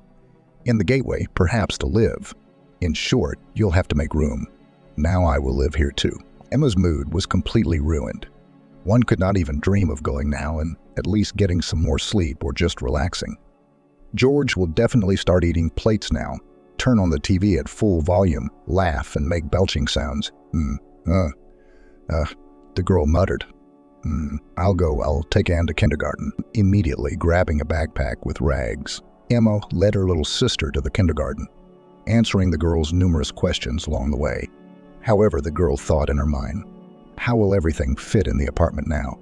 Was in the walk-through room, which George seemed to have previously wanted to give away. Anne has settled down, but now she will have to free up the territory for her blood brother. It's somehow wrong to place a girl's bed next to her mother and stepfather. This means that she will have to make room because it is simply impossible to get into the college dormitory. With sadness, the girl thought about the man whom she had long considered her father. However, after his mother divorced him, Emma saw Andrew at most 5 times, and even then, somehow in a hurry while running, passing by, he handed her gifts and, without even really talking, moved. For more than a year now, he had not seen her at all. The last conversation on the phone was crumpled. As the girl understood, Andrew was trying to cope with a personal tragedy, loading himself with work beyond measure. Attempts to call him were unsuccessful, but there were no replies to the SMS sent. Probably, if Mom had kept quiet about the secret of her birth, everything would still be fine with them. Now the girl has to suffer for her mother's old sin. As expected, in the evening the furniture was rearranged in the apartment, and with Anne's bed there was even less free space in the already small girl's room. But there was no other choice. The girl flatly refused to be accommodated in the walk-through room, which prompted a contemptuous remark from George. Oh, you'd think someone would look at you. However, the guy was clearly lying. Emma noticed that he did not miss the opportunity to look at her unhindered. Since George moved into the apartment, the situation has gotten even worse. When no one was looking, the guy made obscene proposals to his stepsister, although he later reduced them to jokes. He hit the girl with slashes and slaps in the area below her back and laughed impudently in her face, noticing the fear in Emma's eyes. The girl repeatedly complained to her mother, who promised to deal with her stepson, but the conversation did not have any positive effect. George didn't care about Kate at all and, rolling his eyes, imagined the whole situation in such a way that it was naughty, but Emma who was pestering him. And Freddie, who was advised by his stepdaughter to reason with his son, began to defend him. And you turn your sirloin smaller in front of George, also for me, depicting holy innocence. There is generally no place to test on modern girls. Emma realized that there would be no help from her mother, much less from her arrogant husband. Sometimes George went somewhere for several days. Only then did Emma sigh relatively calmly. One summer morning, Anne was taken to kindergarten by her mother, who needed to leave the house early so her eldest daughter could sleep a little longer, gaining strength before the last exam. However, Emma was in vain to rejoice at such luck, because while she was taking a shower, George opened the door to the bathroom in the most unceremonious manner, tearing out the latch on one side. Smirking, George said to his stepsister, hiding behind a translucent curtain, "Hey, move over. Or should we start with me rubbing your back?" Grabbing the first bottle she came across from the shelf, the girl threw it at the impudent man. It's unlikely that this could have scared him off, but someone rang the doorbell of the apartment demandingly. George muttered that he had been interrupted at the most interesting point and trudged off to see who had come. Emma hurriedly put on her robe and ran into the room to get dressed, but the strength of the door did not inspire confidence in the girl. And quickly getting dressed, she took pepper spray out of her backpack, deciding to use it without any warning if George got in her way. Without even drying her hair, she began to make her way to the exit. And fortunately, she did not meet her stepbrother. Judging by the sound of the water, he was in the bathroom. The girl was furious. She was running out of patience. Of course, she could change the protection to a stronger one, but she understood that this would not solve the main problem. She is defenseless in front of George, who does whatever he pleases. The girl did not intend to become a victim, so she planned a serious conversation for the evening. Having passed the last difficult exam scheduled for that day, even better than could have been expected after the stress experienced in the morning, and thus closing the summer session, Emma was glad that at least this problem was behind her. As agreed, the girl followed her sister into the kindergarten, and on the way home she was thinking about how to start a conversation with all the inhabitants of the apartment. The girl didn't want her little sister to witness the scandal, but she could be sent to the nursery to watch cartoons. What child would refuse? Meanwhile, she will put before everyone the main question that George living in the apartment is in no way acceptable. After Anne rushed off to the nursery, Emma asked to stay in the kitchen for Freddie, who was about to go to Emma's favorite sofa in front of the TV. George clearly did not expect that Emma would dare to talk about his morning prank and immediately began to make excuses. I didn't know that the bathroom was occupied. It was obvious that he was lying, and the girl blushed with indignation. Oh, what a dunno. Didn't the fact that the water was on and the bathroom door was closed from the inside tell you anything? Why are you lying? The girl sighed in order to calm down at least a little, keep an even tone of voice and not scare Anne with her scream, and she continued. In general, George, I can't stay under the same roof with you. Nothing good will come of it. With Mom and Freddie, you still somehow play the role of a simpleton. But as soon as you and I are alone, how do you behave? It was noticeable that George was nervous, but was trying to find an excuse. How serious you are. I just wanted to joke. Just think, beauty. Do you even look at yourself in the mirror? I won't have any reaction to your appearance. A liter of wine won't be enough to make you want to look at you. Emma was not affected by her stepbrother's ridicule, and she gave her mother an ultimatum. You can't live like this any longer. I am very concerned about George's behavior. Mom, in short, either you kick him out or I'm leaving. Betty had been silent before, but intervened in the conversation. No, so go away. Get down on all four sides. You provoked George yourself. As the saying goes, it is true that if the dog doesn't want to, then the dog won't jump up either. It wasn't enough for you to accuse him of committing any illegal actions. Come on, get lost. There is no point in throwing mud at my son here. Emma was offended not so much because of her stepfather's words, but because her mother didn't even think to protect her. Kate was silent. She generally acted as if she had already talked about this topic with Freddie for a long time and decided everything was not in favor of her daughter. Mom, why are you silent? What? You can't even say a word in defense of your daughter, whom your husband is now insulting. Or do you also think that I'm provoking? Or is the presence of pants in the house more important to you with what will happen to your daughter even with two? Anne is also in danger. You never know what will hit this George in the head. She is small, and he will generally be able to cope with her. Freddie got furious. You rubbish. Keep your filthy tongue shut. Once again, I hear such suspicions towards George, and you'll instantly fly out of the apartment. From her stepfather's impudence, Emma was even confused for a few moments. She had no decent words.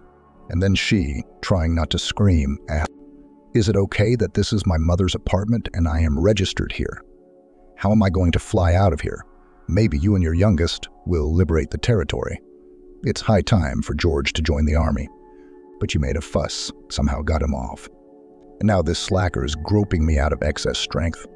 So let him get out of here before I break his empty head. When will he pinch me again or dirty me with his eyes? Let this precious one go to his apartment, which is for rent, or, in the end, let him rent. Better yet, both drones, get out of here. Kate did not know how to extinguish the conflict that had broken out in the family and asked, Let us all calm down, and tomorrow we will calmly decide everything. Emma was unpleasant about her mother's attitude, but she was so tired of arguing and fighting for her right to live in safety that she didn't even wash the dishes, as her stepfather tried to order, and went to bed. Emma had gloomy premonitions. Judging by my mother's behavior, she is not going to drive any of the men away. This means she will have to leave. Okay, at least the session is left behind. You can, as an option, ask to go to a children's camp somewhere, even if not as a counselor, as long as she doesn't stay here in her home apartment where she no longer feels at ease. There was no sleep in either eye when she heard someone approach the room. From the creaking of the floors, the girl realized that the person on the other side of the door was trampling. Apparently, he listens to understand whether the girls are sleeping or not. It seems that the situation did not arouse any suspicion. The door handle slid down, and in the opening the girl made out the silhouette of George. He walked towards her bed and almost jumped when Emma's quiet voice rang out. "If you take another step in my direction, I will wake up the whole house. You will explain what you are doing in the girl's bedroom." He also answered in a whisper, "It scared me. I'll think something." The stepbrother was approaching, and Emma, without hesitation, screamed. She screamed at the top of her lungs, as if freeing herself from accumulated irritation and anger. The girl no longer cared.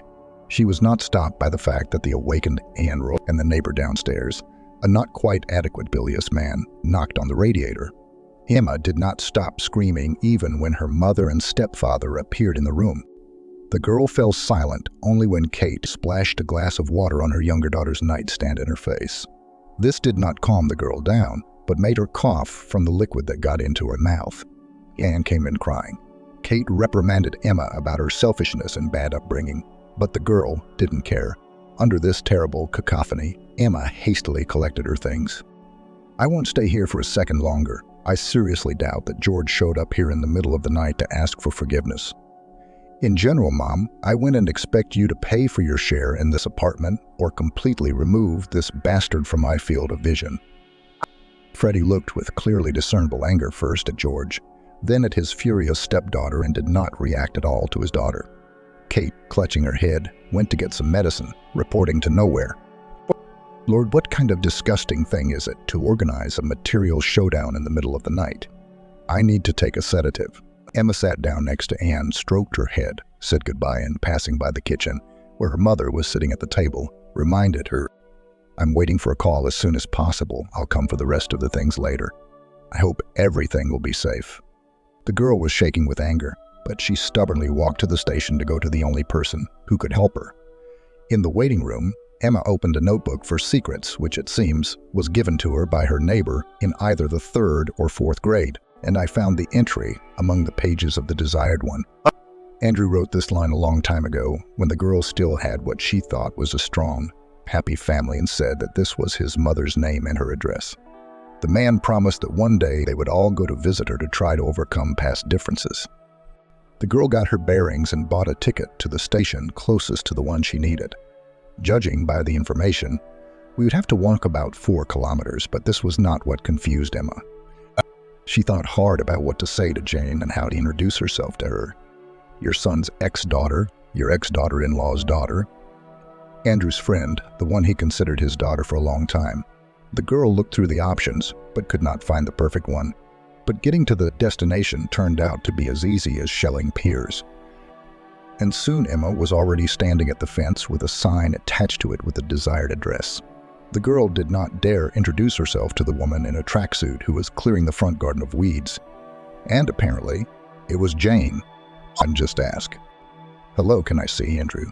The girl did not even imagine that completely harmless phrases could produce such an effect. The woman threw herself on the ground and began to howl like a wounded animal. Emma hesitated only for a few seconds, and then, throwing her things, opened the gate and ran up to the woman. "No, Jane, get up. How can I help you?" The crying woman did not immediately begin to calm down, and only after a few minutes, Emma was able to lift her from the ground and bring her to a bench under a tree. Jane blew her nose noisily into a rag she took out of her pocket and ordered, "From home, bring me a mug of water and pills from the refrigerator." Emma ran into the house and, having quickly found all the necessary medicines, rushed to look for a mug when she noticed a photo of Andrew on the table with a black ribbon at an angle.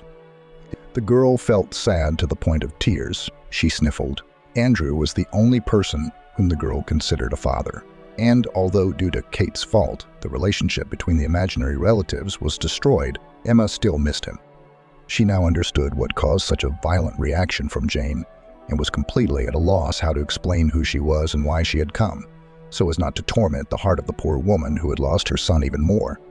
If it weren't for the girl bringing Jane pills and water, and when she took the medicine, she asked, maybe we should call the doctors. Jane Ivanovna shook her head and then wiped her eyes from tears and began to study the uninvited guest. The look in her eyes suddenly became prickly and angry. The woman painfully poked Emma in the stomach and began to accuse, "It's your fault that you and your mother are walking. They killed my son. Do you live happily ever after?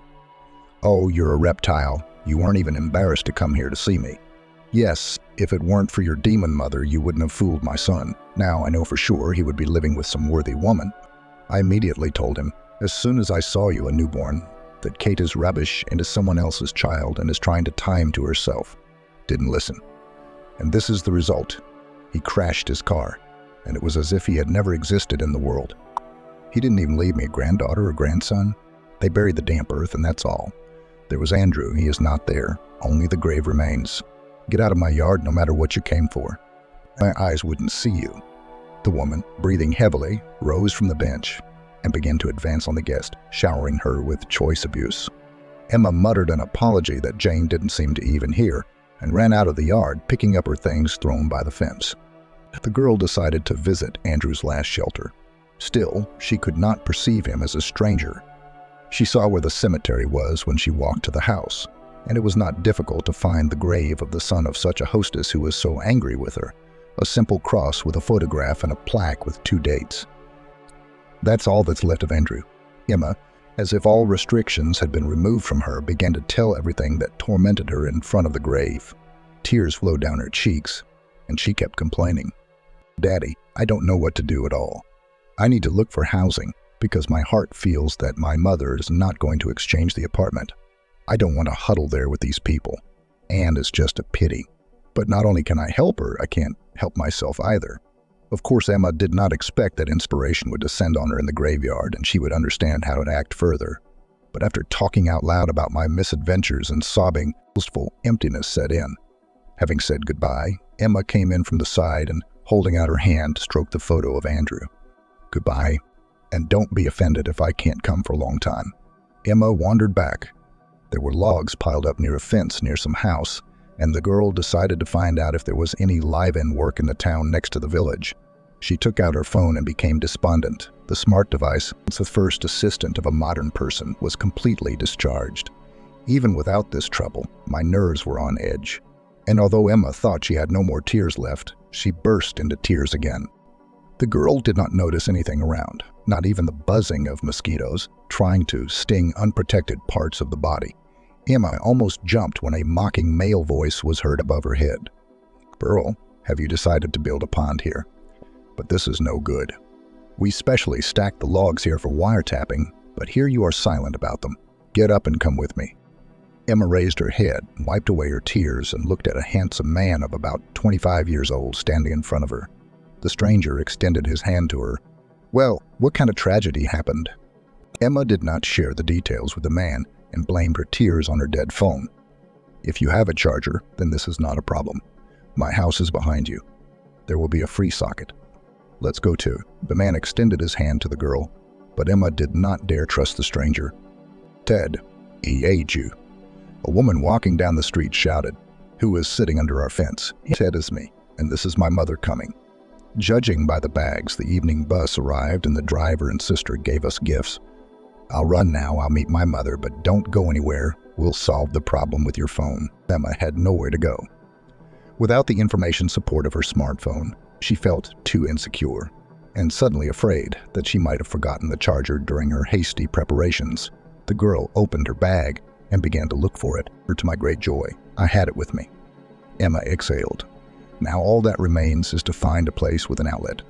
She could try a local store, but she had no idea what hours they were open until, having taken the bags from his mother, walked first and, hugging the girl, asks, "Well, now aren't you afraid to go into the house?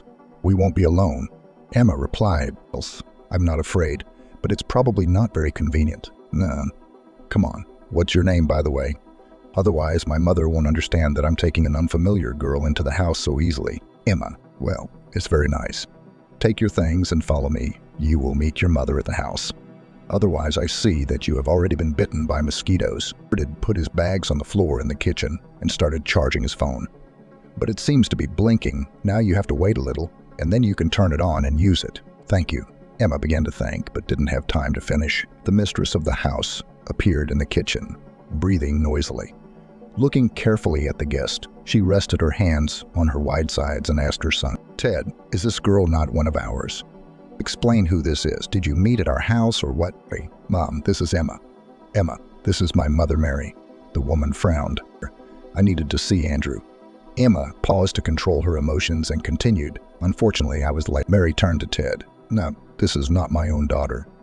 She complained at the bus stop. She says she gave me a heart attack and left somewhere, but it couldn't resist making an ironic remark.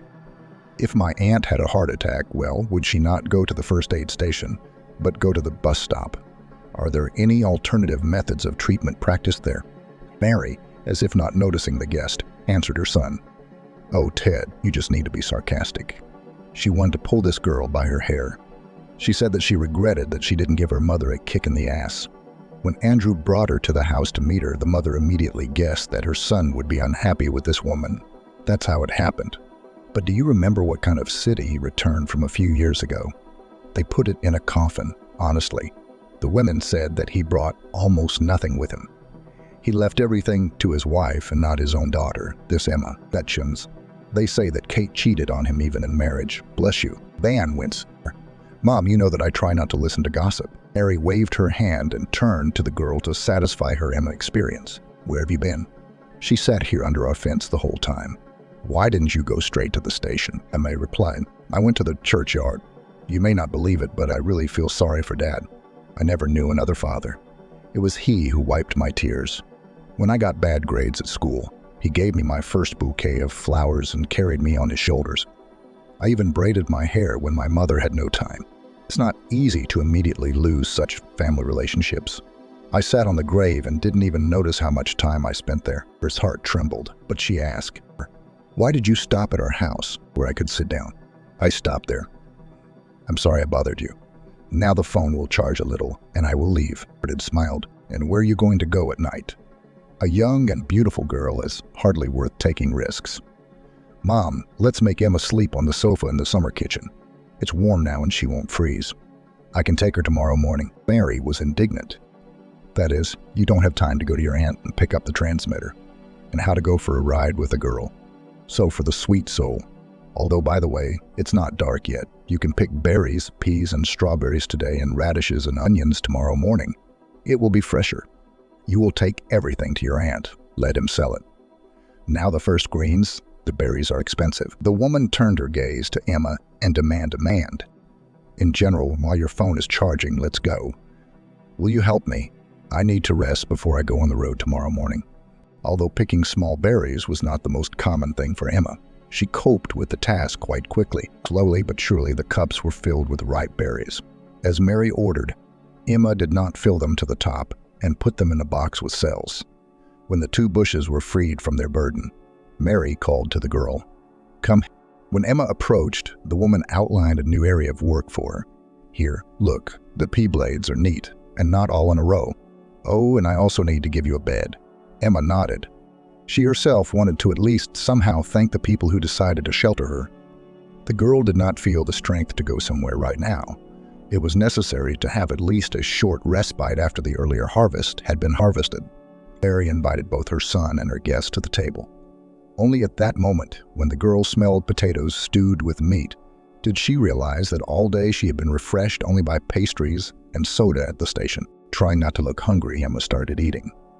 However, she was prevented from completely relaxing by the attentive, searching glances that Ted threw at her. The man really liked the girl. Slender, modest, it was clear that she did not have a nasty character. Besides, went with his mother to the garden without any problems. And she didn't even express her dissatisfaction with a gesture. And this despite the fact that it was obvious. The girl was clearly a city girl, unaccustomed to fresh air. There he sits as if after tea, almost asleep. but the conversation that her mother has with her, asking about her life, supports her. Ted didn't listen much to the dialogue, but he even felt sorry for the guest who ended up being interrogated instead of dinner, and he decided to end the torment of the unfortunate woman. "Mom, we are leaving early tomorrow. The guest has already made her bed linen. Otherwise, he simply won't be able to wake up on time tomorrow." Emma, who was really very tired both physically and mentally, looked at the man with gratitude. And Ted realized that he wanted the girl to always look at him like that. He liked her more and more every minute. In the morning, Ted drove Emma to the district center, and getting ready to park near his aunt's house, asked the girl, "Nee, listen, did you head further to your native land or what?" The girl shrugged. "Don't know. Still need to think. My way home is blocked. I'll probably look for a place in some children's institution. Of course, I don't have a diploma yet, but I do have my record book with me. Maybe someone would take pity on the student. I need a vacancy with accommodation." He'd slapped his forehead and say, "Listen, how come I didn't think of it right away? Now let's go to my aunt's together. Maybe she will need an assistant for the summer season. She lives in the apartment alone." So Emma ended up in a small town 100 kilometers from her hometown with Aunt Ellen. The apartment was decorated in a minimalist style, and the girl did not feel very comfortable in it. After a short introduction, the hostess asked Emma to sit in the kitchen, and she and her nephew went into the back room and asked, "Well, why did you bring this girl here for me?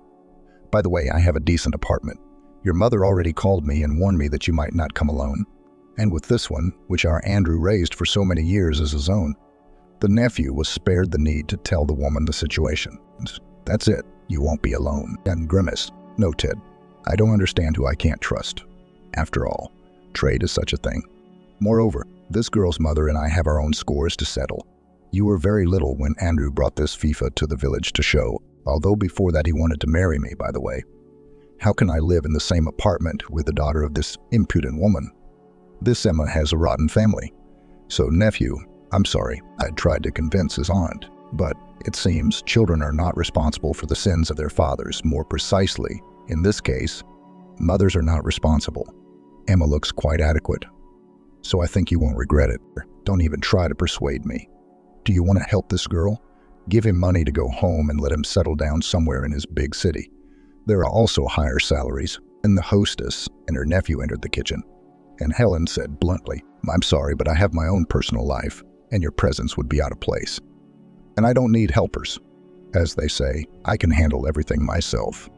However, Ted did not want to part with the beautiful Emma, and he feverishly thought about how to get her phone number. Much to the man's surprise, the girl was not upset at all, but was even happy. "It's very good that it's not necessary. I was looking through advertisements on my phone for a special boarding house, which somewhere, judging by the map here in the area, a cleaner is needed. It's not a very prestigious profession, of course, but I won't give up. In addition, accommodation and meals are provided, just a fabulous offer.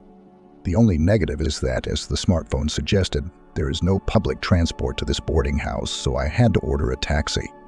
In general, a wild number appeared on the screen. I just ask you to lend me some money to get there. As soon as I receive my first salary, I will transfer it to you immediately." No. What if you suddenly come there, look, and don't like it? Let me take it to you. I'll wait to make sure everything is fine, and only then will I leave." Helen, who involuntarily heard this dialogue taking place in her kitchen, was not too surprised by her nephew. Ted has always been very empathetic, from early childhood. I remember that at the age of 6, he brought a girl from a neighboring street to his home and said that this was his fiancée who would live with him. He also had several girls at school. At least 3 girls cried for him, but he grew old and, after serving, returned to the village with his bride. She, however, could not live like this for long under the yoke of the Midge and left for her homeland without waiting for the wedding march. As far as Helen knew, Ted was not at all upset about the failed marriage. It seems that he even breathed a sigh of relief and continued to lead a completely unmonastic lifestyle. And now the woman noticed a familiar spark of excitement in her nephew's eyes. The hunter has already had his eye on his next victim. Perhaps this poor fellow should have been warned, but Helen chose not to interfere. First of all, Emma was clearly of age, based on what the woman knew.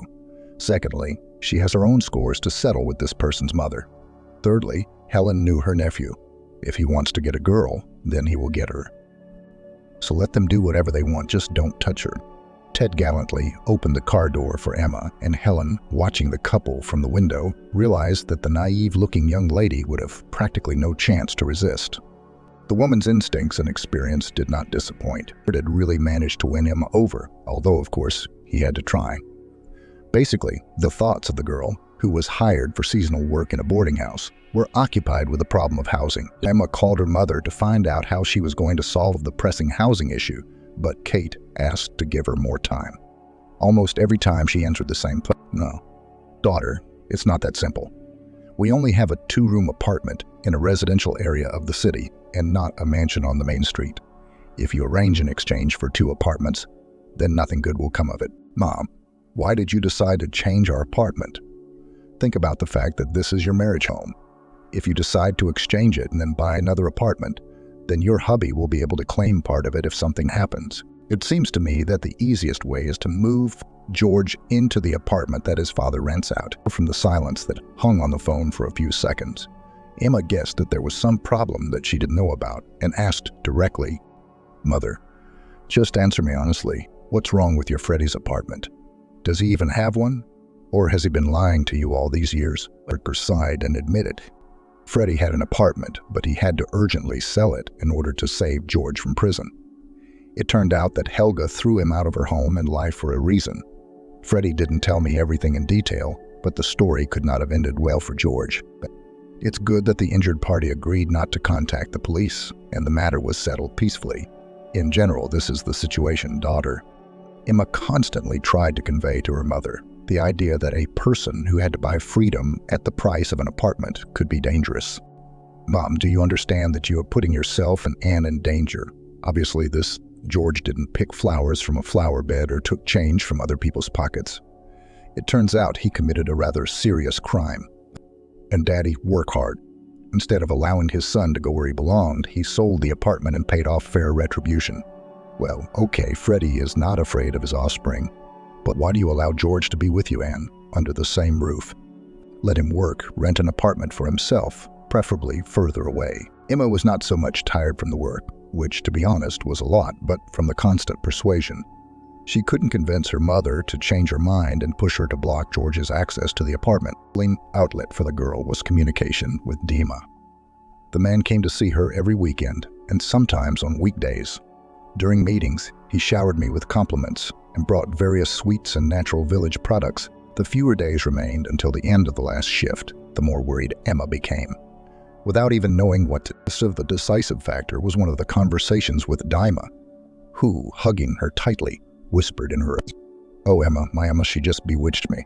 How will I live without you? I don't even know. Let's transfer to correspondence and move in with me. I will be lost without you. I will wither away. I understand that you are all so lofty and Emma was silent, but she liked the idea of moving. She herself felt that Emma had fallen into this man who cared so much about her. Besides, if she accepts the invitation, she won't have to return to her mother's apartment and look at the disgusting faces of Freddie and his offspring. Of course, it will take longer to study in absentia, but it will be possible to live with Emma's loved one, even without formalizing the relationship. While the girl was thinking, Ted whispered, "Don't think so. I'm not just suggesting you come and live. I understand that this is probably important to you. Just a little before the wedding happens, you will come to me. That's all." Emma looked Ted in the eye to make sure he was serious. As if sensing a shadow of doubt, confirmed, "Yes, I propose to you to get married. You usually have to wait a month from the moment you submit your application until it is signed.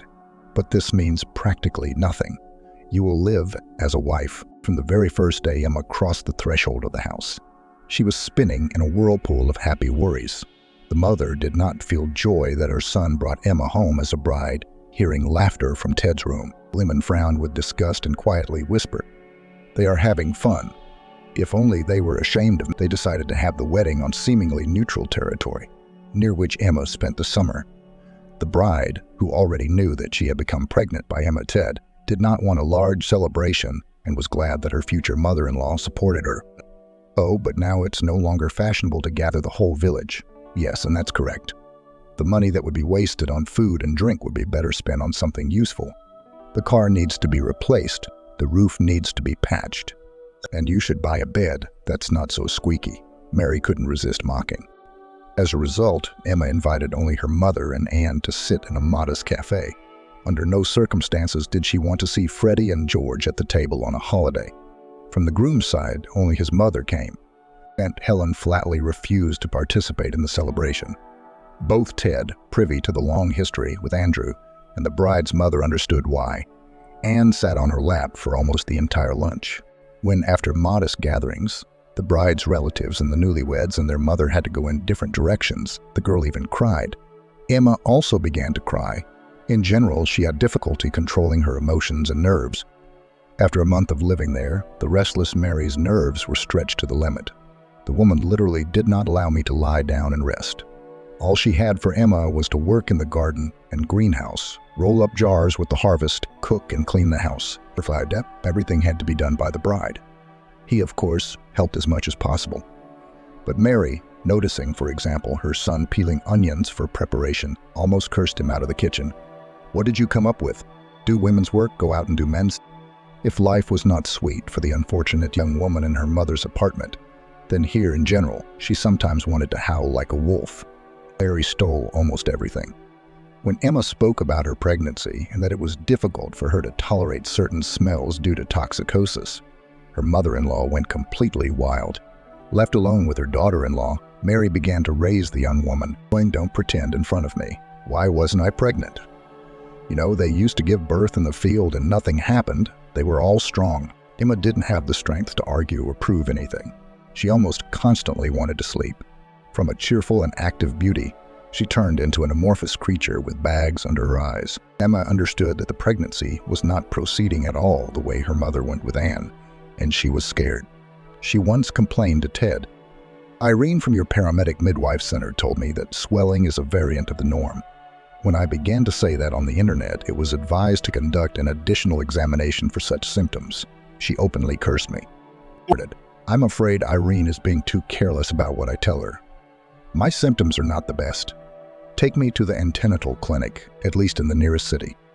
Hearing this, Mary could not stand it. "Yes, our Irene has as much experience as you are. Since she said that you have a normal variant, that means it is so. That's right, she sent you. The simulator," the lady spoke on her head. "If you don't trust Irene, go. The bus runs twice a day. You'll leave in the morning, come back in the evening, and Ted won't have to travel around, and the budget will remain the same. You didn't bring a penny into the house, but you're still trying to ride into heaven on our backs." Having shown concern in this way, the future grandmother went to one of her friends, and Emma, left alone with her husband, began to persuade. "Ted, please, let's take me to the regional center. I feel that no amount of dill can help my condition. Why take the risk?" The man could, but the woman somewhere on the cheek and promised, "Okay, I'll think of something." However, in the morning, when Emma woke up, her husband was no longer there. The woman got dressed and looked out into the car yard.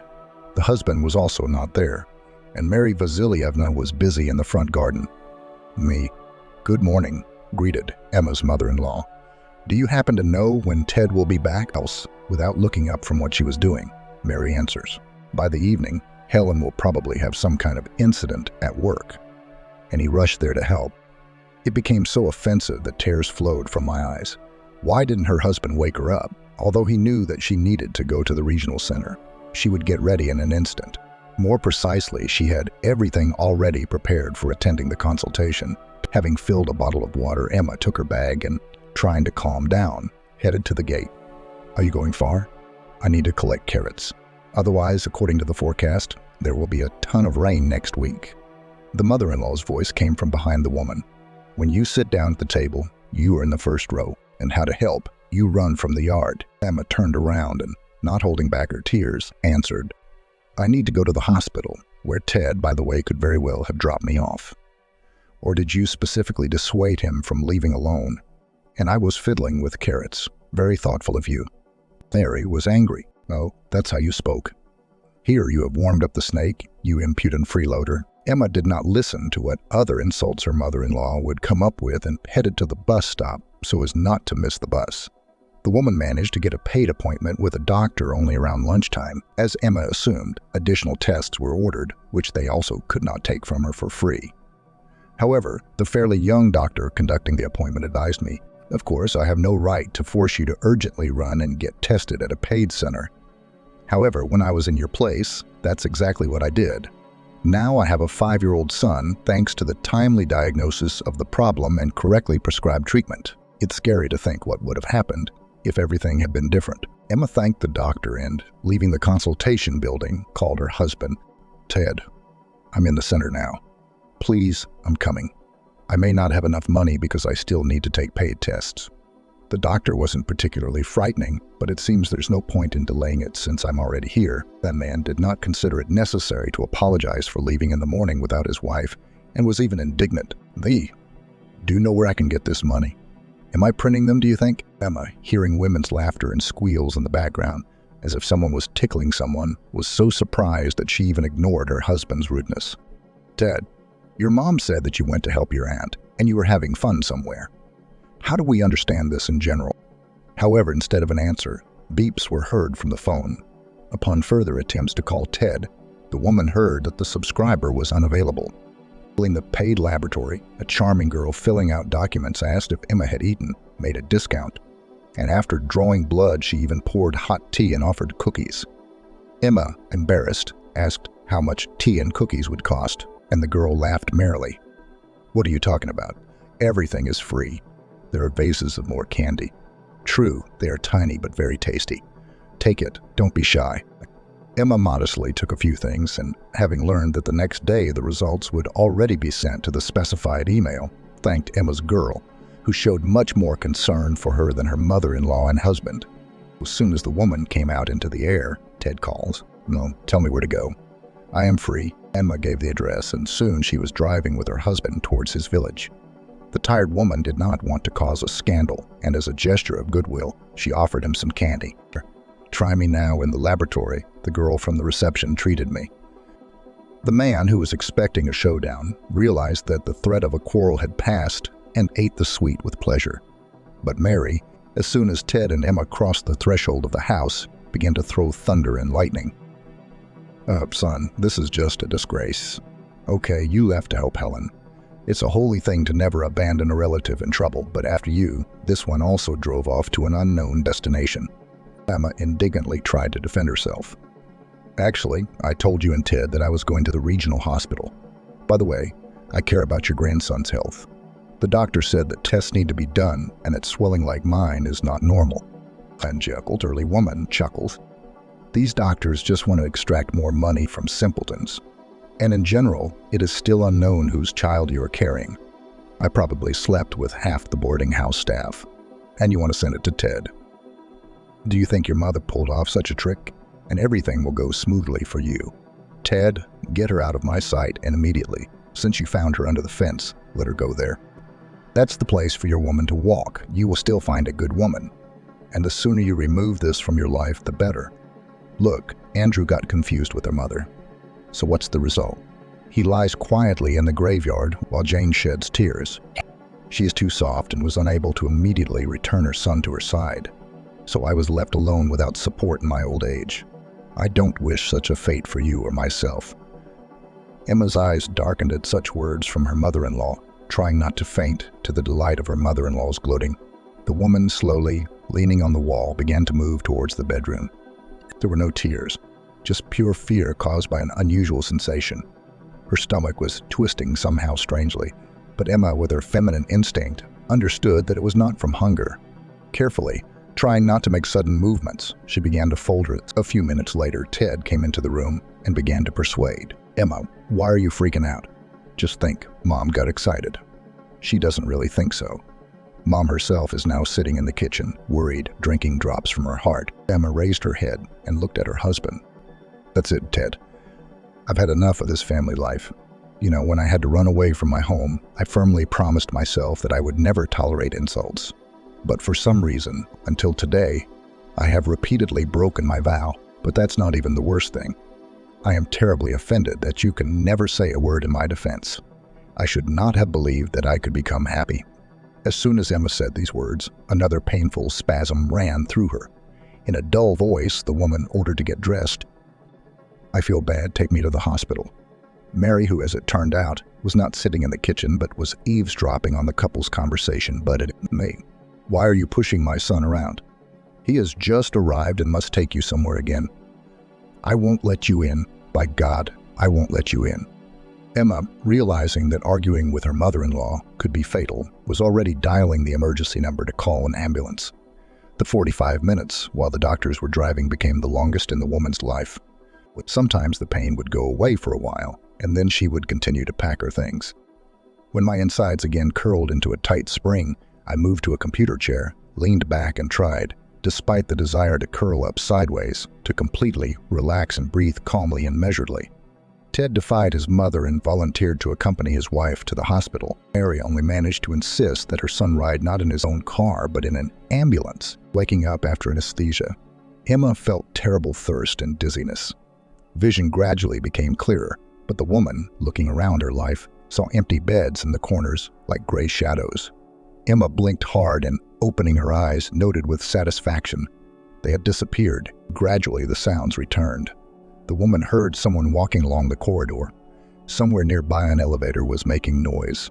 Considering all sorts of devices that came into view, the specific smell of medicines and detergents, Emma concluded that the assumption turned out to be correct. Soon, a woman in a medical uniform entered, softened her lips with wet cotton wool, and greedy, "Welcome back. How are you feeling?" "Nothing. I'm just very dizzy," Emma answered hoarsely. "But it's normal. Narcosis is the thing." "What is your name? Do you remember?" "Emma." "Wonderful name. Well, let's watch you here a little longer and then go to the room. You will have to stay under the supervision of a doctor for several days, and then home." "Excuse me, please, but what about my child?" Emma asked the most important question, but received a very evasive answer. "I'm just an anesthesiologist. The doctor will tell you everything in detail. Don't worry." Emma nodded, causing everything to blur before her eyes, and it was as if she had fallen into a viscous, unnatural dream. After waking up again, she felt much better, although perhaps I wanted to drink even more. Before the woman had time to press the call button, a nurse came for her with a gurney. "Well, my dear, let's slowly come here like this, sideways, carefully. Now I'll take you to the ward." Emma was worried about the child. As soon as the doctor approached her and began asking questions about her well-being, the woman quietly asked, "How is my child?" Everything became clear from Emma's downcast eyes, as through the thickness of the water some terms reached her that she did not understand. At the end of the explanation, the doctor spoke words of consolation. "Operation was successfully completed. You will certainly be able to become a mother after the recovery period, of course. Everyone, rest. In the evening, be sure to come to the treatment room for an injection." The doctor left, and overcoming the urge to scream, Emma noticed her bag. Reaching out her hand, the woman took out the phone and dialed her husband's number. "Ted, listen to me and don't worry.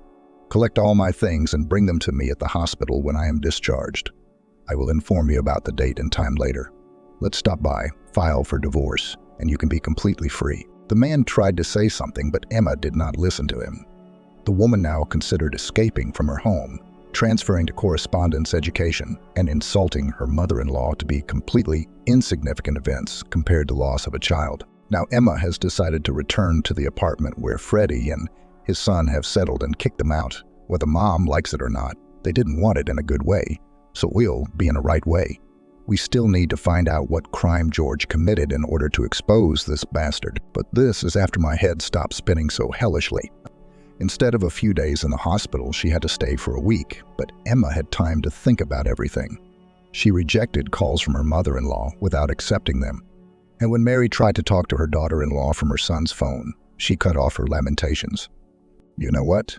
Go under the fence yourself. And don't call me anymore." He did everything Emma asked, and didn't even try to talk her out of divorce. Only when he dropped the woman off near the station, he asked, "Emma, don't be angry with me and Mom. She didn't want this to happen. This is all a fatal accident." The woman didn't answer and didn't even slam the car door, although she really wanted to. Emma did not warn her mother about her return. And upon entering, I was surprised that there was no one in the apartment. On the one hand, this was very pleasing, but on the other, it was already almost 11 p.m., and Anne definitely had to be at home with someone. There was relative order in the bedroom that Emma shared with her younger sister, considering that there is a little girl living there. But in the other rooms, the woman noticed traces that looked like hasty preparations. Emma headed to the kitchen and automatically looked into the refrigerator. I was amazed that it was almost empty, so I put the kettle on. And then Mom and Ann entered the apartment. "Oh, daughter." Kate was delighted. "I'm so glad to see you," and grabbed her older sister by the legs and began to persuade her. "Don't leave anymore." Emma crouched down to hug the girl and began to calm her down. "Everything is fine. I won't go anywhere else." Later, when Emma read a book to her sister and the girl fell asleep, Kate apologized to her daughter. "May forgive me for everything.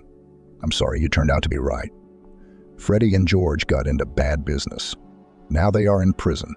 An old crime committed by George was also revealed. The two women sat in the kitchen for a long time, shedding tears into their tea. And then Emma suggested, "Mom, let's sell this apartment and move somewhere far away. There are too many unpleasant memories here." Kate agreed. Soon, the mother and two daughters settled in a city 300 kilometers from their homeland. Emma transferred to a local university. I also met a nice single neighbor at the entrance. She no longer believed in the lightning-fast Emma and agreed to marry Pablo only a few years later. Kate, who, having married Freddie, ruined the lives of many close people, completely devoted herself to caring for Milana and the twins born to Emma and her husband.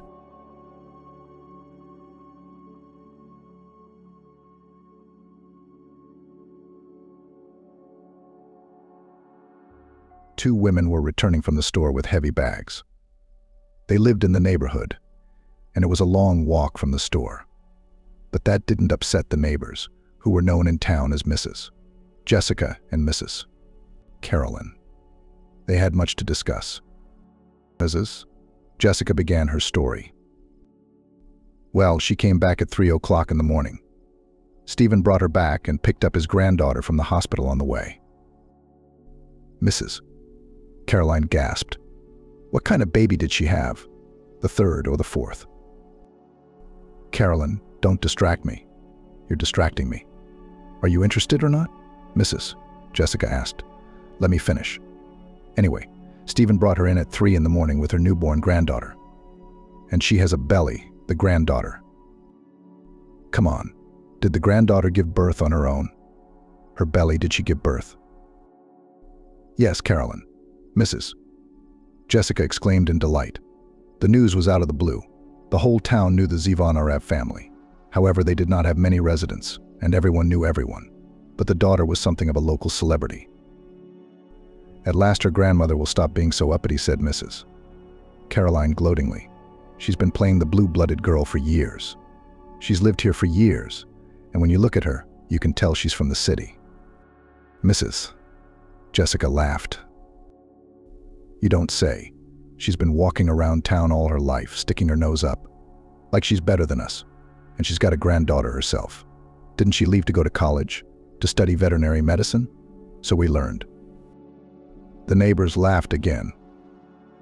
"Who's the father?" Mrs. Carolyn asked. Mrs.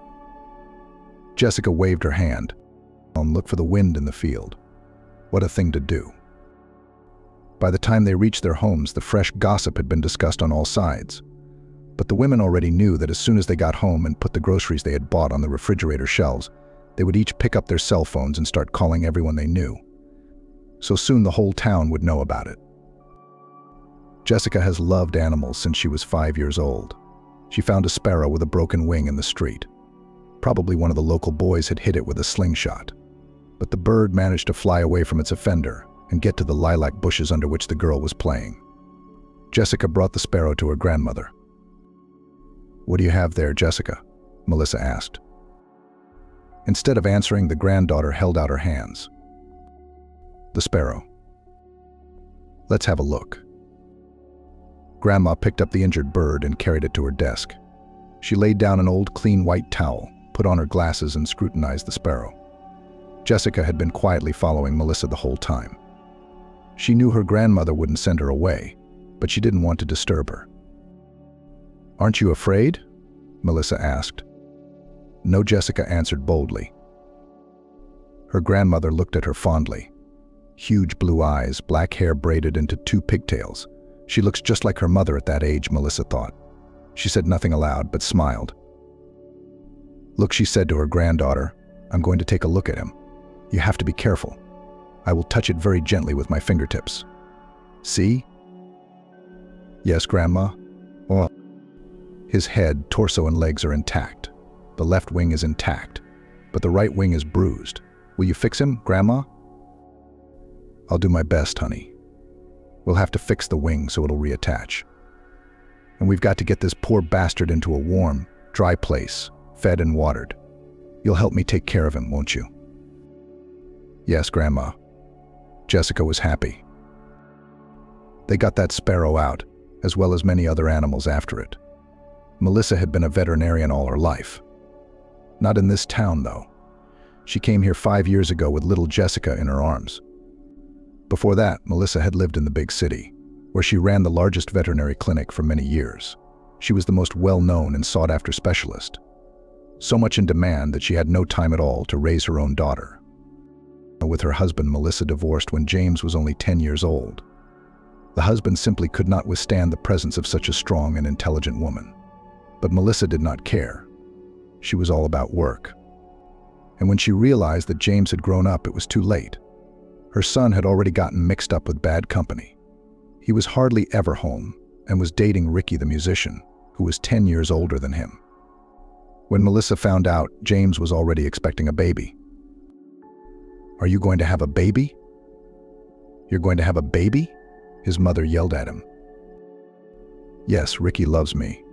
This baby came out of love, unlike how you and Daddy had me." Melissa gasped in indignation. "You're just a kid yourself. Where will you live and what will you live on? He's a penniless musician. He's talented. It's just that you don't know anything but your horses and dogs. We can manage without you." "Great. Go to your musician and go." That day, James packed up and moved out of his mother's house. And a few months later, Melissa was awakened by an early doorbell. On the doorstep lay a baby wrapped in several blankets and a note: "You were right. I'm too young to be a father, and going on tour with an infant is inconvenient. If you don't want to raise him, give him to an orphanage. I don't care." When Melissa read that, it was as if something inside her broke. Over the next week, she quit her job, sold her city apartment, and bought a house in a remote village. She figured she had enough savings for the rest of her life. Melissa was determined not to make the same mistake a second time. She would raise her grandson in love and understanding. He would grow up to be a good boy, kind, gentle, affectionate. He will not throw himself at the first musician he meets, because he lacks love from people close to him. Melissa will do anything to replace his father and mother. "I want to be a veterinarian too, just like you," Grandma Lillian declared when she turned 10. Melissa smiled. "Of course, I'm very glad you want to follow in my footsteps. But there are so many exciting new professions in the world. You don't have to be a veterinarian. You can become anything you want: a teacher, an astronaut, an actress." The granddaughter shook her head.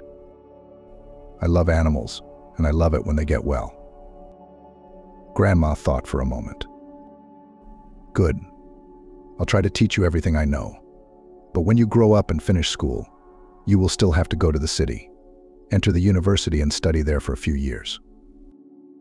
The girl listened to her attentively.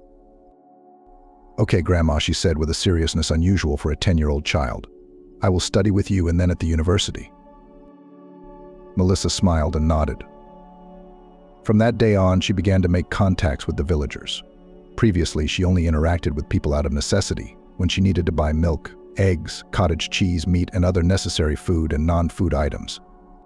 However, when the former head of the city's main veterinary clinic realized that she would have to teach her granddaughter the ins and outs of her beloved profession, she seriously reconsidered her attitude. It became apparent to Melissa that a lot of hands-on training would be required. Just the occasional sparrow and frog won't do it, she thought. It started with a trip to the local store. Normally, the woman would try to get her shopping done quickly and go home. But this time, Melissa lingered. "I've had bitter milk for 2 weeks. Can you believe it?" She heard Paul at the counter. "Yeah. Oh, that's too bad. We've always bought from you. It was the best." "You don't say. We don't know what to do with it, even if we cut it up. But it's a pity. She's a young cow, not even 5 years old." "Did you by any chance change the place where she was grazing in recent weeks?" The women stopped talking and stared at Melissa. In 10 years, they'd grown accustomed to the strange newcomer. Although she had lived in an old house on the edge of the village for a long time, she had never done anything bad. They still called her Townie behind her eyes. Her big eyes. Lillian's granddaughter went to school with the other children and was no different from them. But her grandmother Melissa always showed that she was different. She never said hello to anyone, never talked to anyone. She never invited anyone to visit her. That's why the day when she suddenly spoke to the locals herself went down in the history of the village. Yes, said the landlady when she had recovered from her surprise. She ate all the grass in her usual place. And my son Paul found a new field. Melissa nodded. Take me there. Oh. The landlady looked at her questioningly. I rode my motorcycle here. It has a sidecar. If you're not afraid, I'll take you. Great. When they got to the field, Melissa got off the bike and looked at the ground. Here, she said triumphantly, clutching a blade of grass in her hand. This is the cause of your cow's bitter milk. It's not the most common plant in these parts, but there's quite a lot of it in this clearing. Let your son Paul graze the cow elsewhere, and after a while her milk will be as sweet as before. News of Melissa's talent spread through the village in a matter of hours. The very next day, people came to see her about her sick horse. Then she was called to a neighbor whose chickens had suddenly stopped laying. Then she was asked to find out why a 6-month-old piglet had suddenly stopped gaining weight. And everywhere Melissa took her granddaughter Lillian. Strangely, but the little fragile girl was not frightened by the huge animals, nor by what her grandmother sometimes had to do with them. Yeah, toughness of spirit. You're like me, Melissa said once when her granddaughter helped her deliver a cow. Lillian looked at her in surprise. We're helping animals, Grandma, Melissa said. That's right. Lillian's education was a success. When the girl turned 15, Melissa started sending her alone for simple cases. When she realized that Lillian was doing well, she began entrusting her with more difficult tasks. Everyone in the village already knew that the girl would finish school and go to the city to study veterinary medicine. You'll come back to us later, won't you? Aunt Caroline once asked Lillian. The girl shrugged her shoulders. I guess I like it here. You should find a good husband, Aunt Caroline said thoughtfully. Lillian blushed. It was too early to think about that. The woman waved her hand. It's never too early to think about it. Stephen's granddaughter has had her second, and she's only 3 years older than you. I mean, look at my youngest, Ryan. He's a hell of a guy. Lillian didn't bother to say that he was famous for his promiscuity and even more for his bragging. I'm just thinking about school for now, she said firmly. Well, you're just like your grandmother, sighed Aunt Caroline. Stephen's been trying to hit on her for 2 years now, and she's still not getting it. They're such a loving family. Lillian thought, but didn't say anything out loud. Even though both Melissa and her daughter were respected in the village, they were still not considered completely their own. The good vets help everyone, but they keep to themselves. Melissa doesn't like to receive guests, and Lillian is unapproachable to the village boys. So what if she's a pretty girl? No, she's a pretty girl, of course fragile as a reed. Big blue eyes, long black hair, thick fluffy eyelashes. But is it really worth it to play hard to get? Lillian walked to the store. Of course, it wasn't healthy to carry heavy things when you were 9 months pregnant, but they were almost out of food at home. And Grandma hadn't been feeling well lately. Age was taking its toll, after all. Of course, Lillian noticed how curious the villagers looked at her. The way the women smiled wryly when Lillian entered the store. They whispered as if she couldn't hear anything. Lillian didn't react in any way. A loaf of white bread, please, she said to Aunt Patricia, the perky little clerk who had worked in the store as long as Lillian could remember. Is she pregnant? Said Aunt Patricia. What else? A pack of matches, a pack of butter, macaroni and oatmeal cookies. I'll be right there, baby. How are you doing? Baby? Aunt Carolyn's voice came from behind Lillian. I'm fine, Lillian answered calmly. How's school? The woman's voice was clearly sarcastic. I'm a correspondence student. "It's fine," Lillian replied calmly. "Oh yeah, who's the father?" "Daughter." "Aunt Jessica couldn't take it anymore," she said. "Thank you, Aunt Patricia, goodbye." Lillian handed over the money, took her shopping and left. She didn't dignify Aunt Jessica with an answer. What kind of girl doesn't want to come clean? Playing the innocent. "We all know she's promiscuous," Aunt Carolyn said at her. Aunt Jessica shrugged her shoulders. "What about me? Has everyone seen her? Where's the husband? No husband. So she's out." As she left the store, Lillian wiped the sweat from her forehead with the back of her hand. It's all right, she'll get over it. The stares, the conversations, the questions, not the worst of it. She could take it all. The main thing is that Grandma Melissa is on her side. Lillian got into veterinary school without any problems. She and her grandmother decided in advance that the girl would study at the correspondence department. But only for a year longer, Melissa said. "You'll get the same diploma. And we need it for work. You learn the theory on your own, and I taught you everything I know. Of course, it's understandable that after all these years, a lot of new things have come up. But that's okay. If you know the basics, you'll figure it out quickly." Lillian smiled at her grandmother. "You always say the most important thing is practice." Melissa nodded. "And you've had plenty of it. And to make it even more, I asked one of my former subordinates to hire you at his clinic. Will you help a young but very talented doctor there and study in your spare time?" Grandma asked. "Okay," Grandma Lillian replied. Studying came easily to her. Of course, a lot had changed since Grandma had been in charge of the clinic.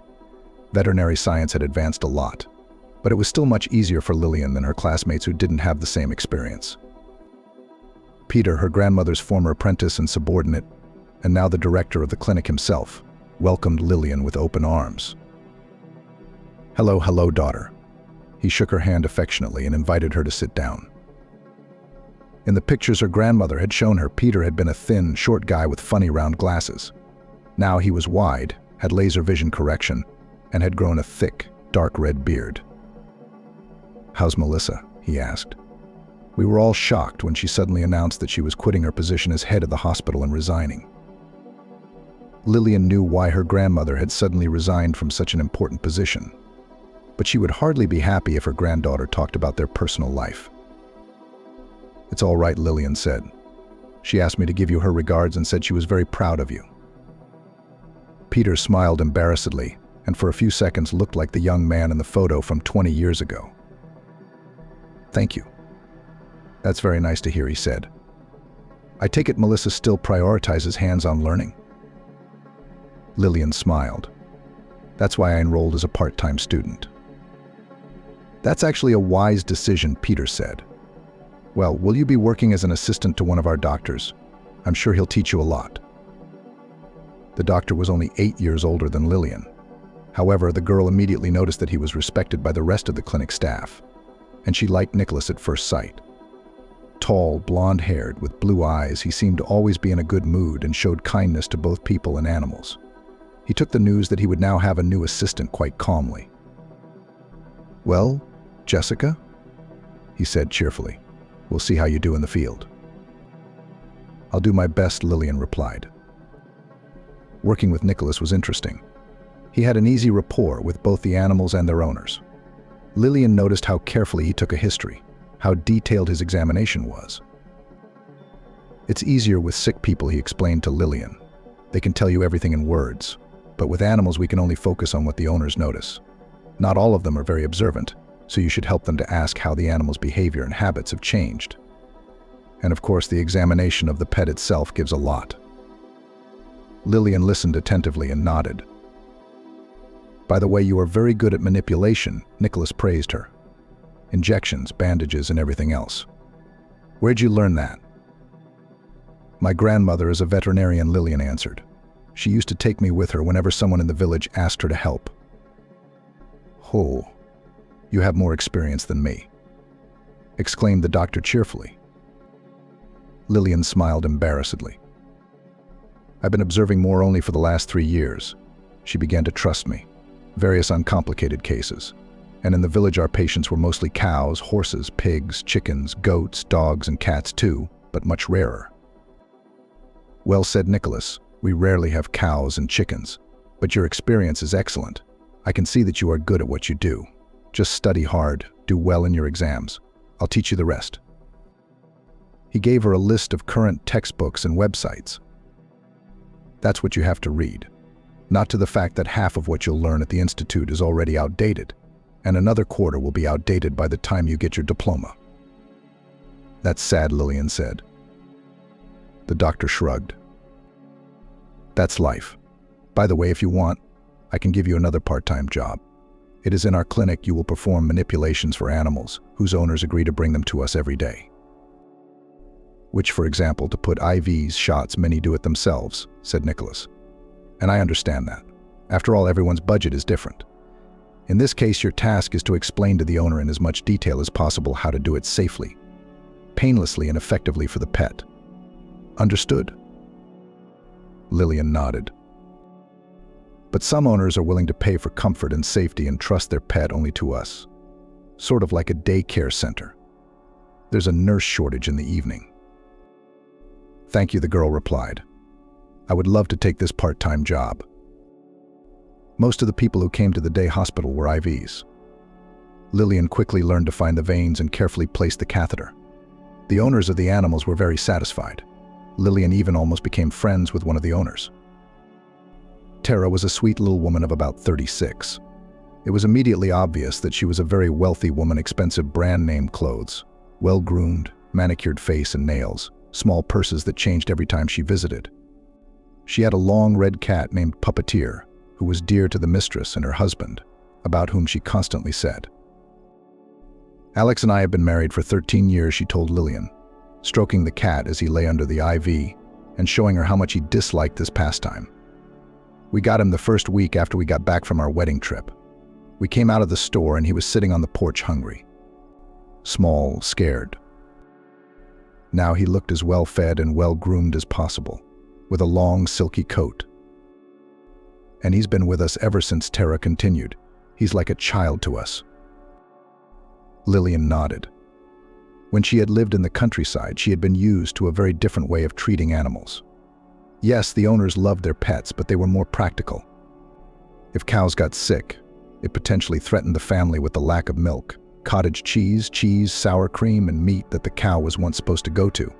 Horses were needed for transporting goods, cats for catching mice. Dogs guarded the house. Chickens laid eggs. And here in the city, animals had little practical use, but were treated almost like members of their family. At first, Lillian didn't understand it, although she loved animals herself. But gradually, talking to the owners, she realized that behind each cat, dog, parrot, there was a personal story. Kuklavad the cat was very seriously ill. He had to go on drips for 3 weeks. And since the cat was not easy, Lillian tried not to go far away during the IVs. So she got to know Tia and her family more and more. He is like a child to us, the owner of the ginger cat often repeated. And one day she decided to explain to the girl in detail. My husband and I have wanted to have a child for a long time, she confessed. We have been trying for almost 10 years, but it still doesn't work out. I'm very sorry for you, Lillian said. But you can still do it. Don't worry, you're so young. Tara suddenly shrieked. No, she shouted almost desperately. We've tried so many times. We've been tested from head to toe dozens of times. I've done IVF 7 times. Nothing works. She cried. Lillian was confused. She didn't expect that the treatment of the cat would turn into such a serious topic. But then the girl did realize and brought the puppeteer's mistress some paper napkins. Thank you, exclaimed Tara, blowing her nose loudly. And that rascal is so sick. He scared us. The cat didn't even flinch. Apparently, he was used to his mistress's mood swings. Don't worry, said Lillian. The puppeteer will be all right. And so will you. Tara sobbed a few more times, but then finally calmed down. Thank you, daughter, she said. You're a very good girl. I just feel better every time I come home from you. Lillian smiled. You're very nice too. Thank you. Tara blotted her eyes once more with her napkin and suddenly asked, "Why did you decide to become a veterinarian?" Lillian smiled. "Because of my grandmother." "She ran this clinic many years ago," Lillian continued. "Wow." Yes, Tara nodded. "And then it happened that she had to raise me from infancy. So she gave up her position, bought a house in the country, and moved there with me. That's how we lived our whole lives. I liked to help animals from childhood. My grandmother taught me everything she knew. Now I have to continue my education, get my diploma, and run a clinic too." Tara was already smiling. Lillian smiled back. "Well, maybe in many years," she replied. "Where is your grandmother now?" Lillian sighed. "She lives alone in the village for now. But someday I'll bring her to live with me. I'll buy us a small, beautiful, and comfortable house in the city, and we'll live there." Tara nodded thoughtfully. "I'm sure, Lillian," she said, "that everything will work out." "What do you do in your spare time?" Nicholas once asked his assistant. Lillian was just finishing filling out the cards for today's four-legged patients. "What time is it?" she asked. The doctor laughed. "I get the hint. I think I've gotten you too busy." Lillian frowned. "I don't like hints. My grandmother always taught me to be blunt about everything." "Well, that's good," Nicholas replied cautiously, not understanding where she was going with this. "I'm satisfied with the amount of work I have now," Lillian explained. "I sit with you at the reception in the morning, and in the evening I earn practical skills. In between, I try to study. I don't have a lot of free time." The doctor nodded. "I understood that. But maybe you, Lillian, do have some free time sometimes, don't you?" He looked pitifully at the girl with his expressive brown eyes.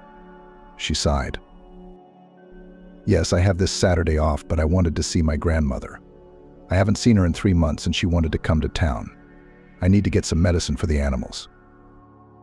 "She still works as a veterinarian for you," unofficially Lillian replied. "There's just no one else in the village to do it." "I understand," Nicholas nodded. An interesting idea suddenly occurred to him. "If you want, I could introduce you," Lillian said. Nicholas hummed in surprise. "That's an unexpected offer. But if my presence won't make you uncomfortable, I'll accept it." "Good," Lillian said. "Then it's a deal." At first, the grandmother was skeptical about meeting her granddaughter's boss. But after chatting with Nicholas for about half an hour, Lillian noticed her grandmother's face soften. "It's nice to know how far science has come since the last time I worked," Melissa said. "I thought in so many years I'd make my granddaughter an almost ready veterinarian. Turns out she has to start from scratch." Nicholas smiled and shook his head. "Melissa, you've done a wonderful job of preparation. Believe me, if I had a grandmother like you, I'd be running a clinic today. Still, the basics of anatomy, physiology, biochemistry, disease pathology, and many other processes have not changed over time. You've also given Lillian a tremendous practical background."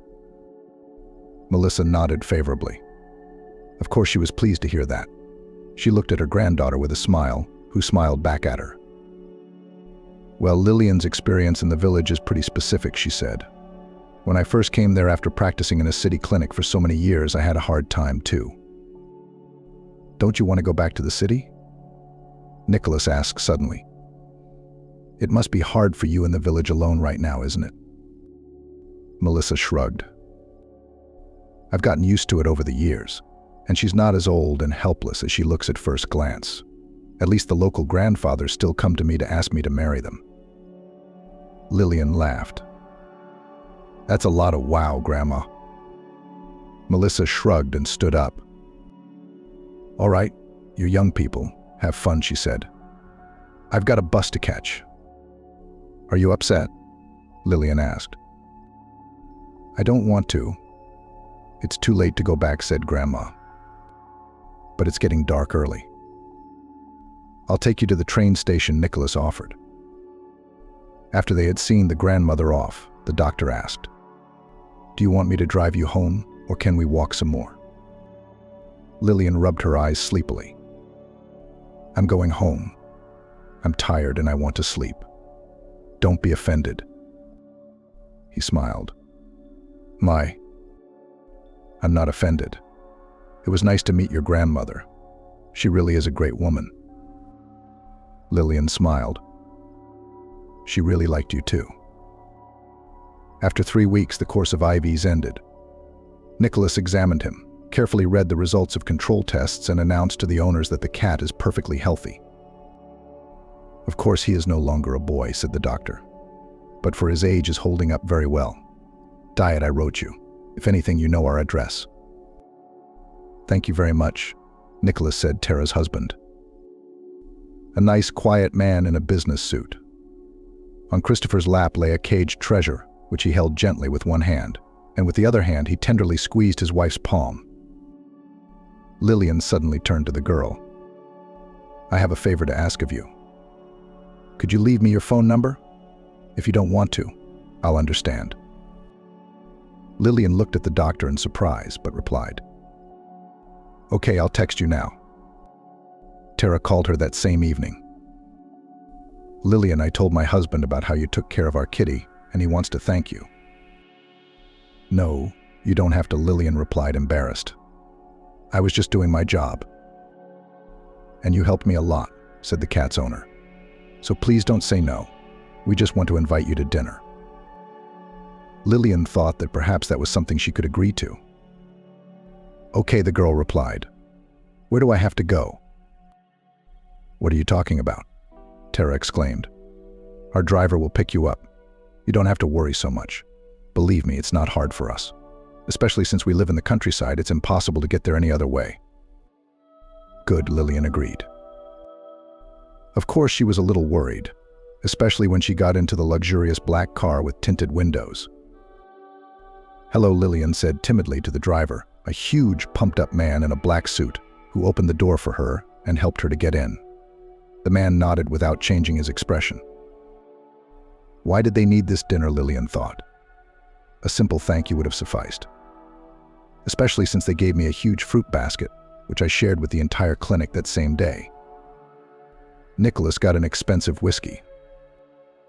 I won't be as generous as Lillian and keep it, the doctor stated. Just kidding. We'll open it at the New Year's Eve party. His co-workers were outraged, but Nicholas was adamant. Where here the driver's voice sounded, breaking Lillian out of her thoughts. The man got out quickly, opened the door, and gave her his hand. The girl thanked him embarrassedly. Shall I go in there? Lillian asked timidly, as they stopped in front of the high marble porch of a magnificent mansion. I'll show you out. As they walked along, Lillian was surprised to think that she hadn't realized how rich the owners were. The cat knew it was clear they had money. Surely she knew how much it cost for 3 weeks of IVs to save a cat from a serious illness. But that car, the driver, the country mansion behind the high fence. Lillian, are you here? Tara happily ran up to her and hugged her as if they were old friends, despite the posh surroundings. The woman kept herself very simple, which made Lillian like her even more. Christopher was here, too, only he kept a more reserved demeanor than his wife. He smiled at Lillian and nodded. Let's go to the dining room, he said, as his wife opened her arms. Yes, yes, of course, Tara answered him. The three of them walked into the huge dining room. Lillian looked at the long table with a white lace tablecloth, filled with many dishes of food. She felt uneasy.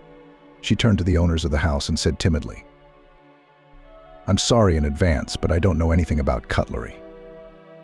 Christopher shrugged. What's there to know? You eat liquids with a spoon and solids with a fork. And if you mean those houses where they serve 10 kinds of cutlery for every meal, that's not us. We're simple people, Christopher said, putting his arm around his wife and kissing her gently on the temple. She smiled softly and invited Lillian to the table. After a few minutes, the girl was completely relaxed. In their company, it seemed as if she was sitting with old pals. The couple talked about the cat. We decided to buy him a new scratching post, Tara said. The old one is already scary to look at. Seva and I spent a week choosing one. And this bully began to tear it the first night. I had to return the old one. Lillian smiled. There was a pause, and the girl noticed how the couple suddenly looked at each other. They clearly wanted to say something else, but it was as if they were working up the courage. Finally, Tara, squeezing her husband's hand, turned to Lillian. If we're being honest, we didn't call you here just to thank you for saving our favorite cat. Of course, that too. But our main purpose was different. Lillian froze. I'm listening to you, she said. Tara took a deep breath, and in one breath she blurted out, we're asking you to be a surrogate mom for our baby. Oh, was all Lillian could say. This is all very unexpected. Christopher entered the conversation. We realize that this is a very unexpected offer, but please don't be in a hurry to refuse. Yes, we've given it a lot of thought, Tara said, and please at least hear us out. They looked at Lillian with such a pleading look that she realized she couldn't refuse the request. I told you that we've been trying for years to have a child, Tara began, but all those attempts were unsuccessful. Her voice trembled, and her husband put his arm around her shoulders. The doctors said we're both healthy, except that my body can't carry a baby, so surrogacy is my only chance. But why did you choose me? Lillian couldn't take it anymore. You hardly know me. Tara shook her head desperately. No, I've spent enough time with you to know what kind of person you are. You're a very nice girl, Tara said. Most importantly, I trust you completely. That's probably the most important criteria for us. Christopher nodded. There's probably something I should explain. I'm a fairly public person who is involved in business, in politics. Unfortunately, we are still condemning this way of having children. So it's important for us that no one knows about it. And I trust you completely, Tara repeated. But pregnancy was not part of my plans, Lillian said. I have work, school. The couple nodded. You can continue that for the first few months of your pregnancy, Christopher replied. And then you can take a sabbatical. You don't have to be on maternity leave, so you don't have to miss much. And since you're a part-time student, you might not have to miss anything. And we'll reimburse you for missed work days, of course, Tara added. In fact, all expenses will be on us. Doctor's exams, food, clothing, vitamins, trips to the hospital, and so on. But you'll also receive a substantial financial compensation. You told me you wanted to buy a house near the city to live with your grandmother, Tara interjected. If necessary, my husband and I can help you find the house of your dreams, with full renovations, furnishings, and furniture, and a convenient commute to the city for you and your grandmother. Lillian sighed. She'd been thinking about this for a long time. Her grandmother, though still vigorous, was not as strong and sturdy as she used to be. Lillian herself was not going to stay in the village, and it was unlikely that her veterinarian's salary would allow her to quickly save up for an apartment where she and her grandmother could live. Please think about it, Tara took her hand gently. You're our only hope. It won't be for long. I don't know, Lillian sighed. This is all very sudden. Tara nodded. Suddenly tears welled up in her eyes, but she tried to hold them back. Sorry, I'll step back, she said, and walked out of the dining room. Christopher stood up. We don't want to pressure you, he said. Just think it over at your leisure. In the meantime, my driver will take you back, and please don't tell anyone about our offer. Of course, Lillian replied. She kept her word and did not tell about this conversation neither to Nicholas, with whom they had dinner after work, nor to her grandmother, to whom she went to celebrate New Year's holidays. How are you here without me? She asked Melissa. I'm getting by, she said. Of course it can be difficult, especially in winter. You know, without central heating, water supply, and a warm toilet, it's not very cozy here. Melissa noticed the upset look on her granddaughter's face and immediately corrected herself. But that doesn't mean I'm complaining. I'm still able to take care of myself. Don't worry. You never complained, Lillian sighed, noticing, as did her grandmother. After spending a few days with her grandmother, Lillian finally decided that she would accept the surrogacy offer. How much longer will Grandma be able to support herself? What if she falls while carrying water from the well breaks a leg or catches a cold and gets sick. And in general, carrying heavy things at her age is not very healthy. I agree, Lillian said as she called Tara. Lillian, really? Yes. Oh, my girl. This is the best present my husband and I could have gotten. When can we see you? The same taciturn driver took her to a familiar house. There, Lillian and the couple discussed the terms of the contract in detail. Most importantly, you must keep it a secret, Christopher said seriously. I absolutely insist that this condition be fulfilled, even if it concerns friends, lovers, and relatives. Lillian nodded. Okay, I won't tell anyone. As we said, we'll cover all expenses, Christopher continued. But you will be required to undergo certain tests, eat a healthy diet, get plenty of rest, and get at least 8 hours of sleep. Like a vacation in a sanatorium? Tara smiled. Only we'll pay you for it. Sounds great, Lillian smiled. You'll also have a personal assistant, Christopher said. His name is Henry, Christopher said. He will drive you to the hospital, help you with shopping, and so on. Is that necessary? Lillian asked. You can call on Henry as needed, said Tara. You may not need it very often in the first few months. But believe me, it's going to get harder as you go along. And there's no reason to suffer when there's someone to help you. Okay, Lillian replied. It took several months for a full examination, after which the doctors said that Lillian was perfectly healthy and could become a surrogate mother. They succeeded on their first try. Oh, I'm so happy, Tara exclaimed, literally crying with joy. She hugged the girl and kissed her cheeks, flooding her with tears. Christopher, as always, was more reserved, but Lillian could see that he was happy too. It was our destiny to meet you, Tara said with conviction. It's scary to say this, but I consider it a sign of fate that my husband got sick and it brought us to your clinic. Ryan meowed loudly when he heard his name and jumped onto Lillian's lap. He had grown accustomed to her during his visits and now considered her a member of the family. That's a sign, Tara nodded with conviction. Lillian was glad that everything had happened so quickly. The first few months of her pregnancy had been easy, and she had only occasionally used Henry's services. You get used to a good thing, she said as she got into his car after work. What's on the schedule for today? Ultrasound, eye doctor, dentist, and neurologist, he said as he turned the key in the ignition. Also, according to my calculations, you're running low on some vitamins, and we haven't been grocery shopping for a week. Lillian smiled. How do you remember all this? Henry shrugged. It's my job, Lillian. Especially compared to my other clients, you're using me 10% of the time. So your job is escorting surrogate mothers? Lillian wondered. Henry smiled for the first time in a while. My duties are a little broader than that. I just work as a personal assistant. It's interesting work, but most of the time I'm on my feet or in the car all day, Henry said. Do you have to drive around town a lot? Vanessa asked. He nodded. Tell me something interesting about your job, Vanessa asked. We still have a long drive ahead of us. Henry thought for a moment. I worked with a woman once. She made clothes to order, but not plain clothes, but themed ones, like Chinese princess dresses from the 15th century, or an elf archer costume, or something like that. How interesting, Vanessa exclaimed.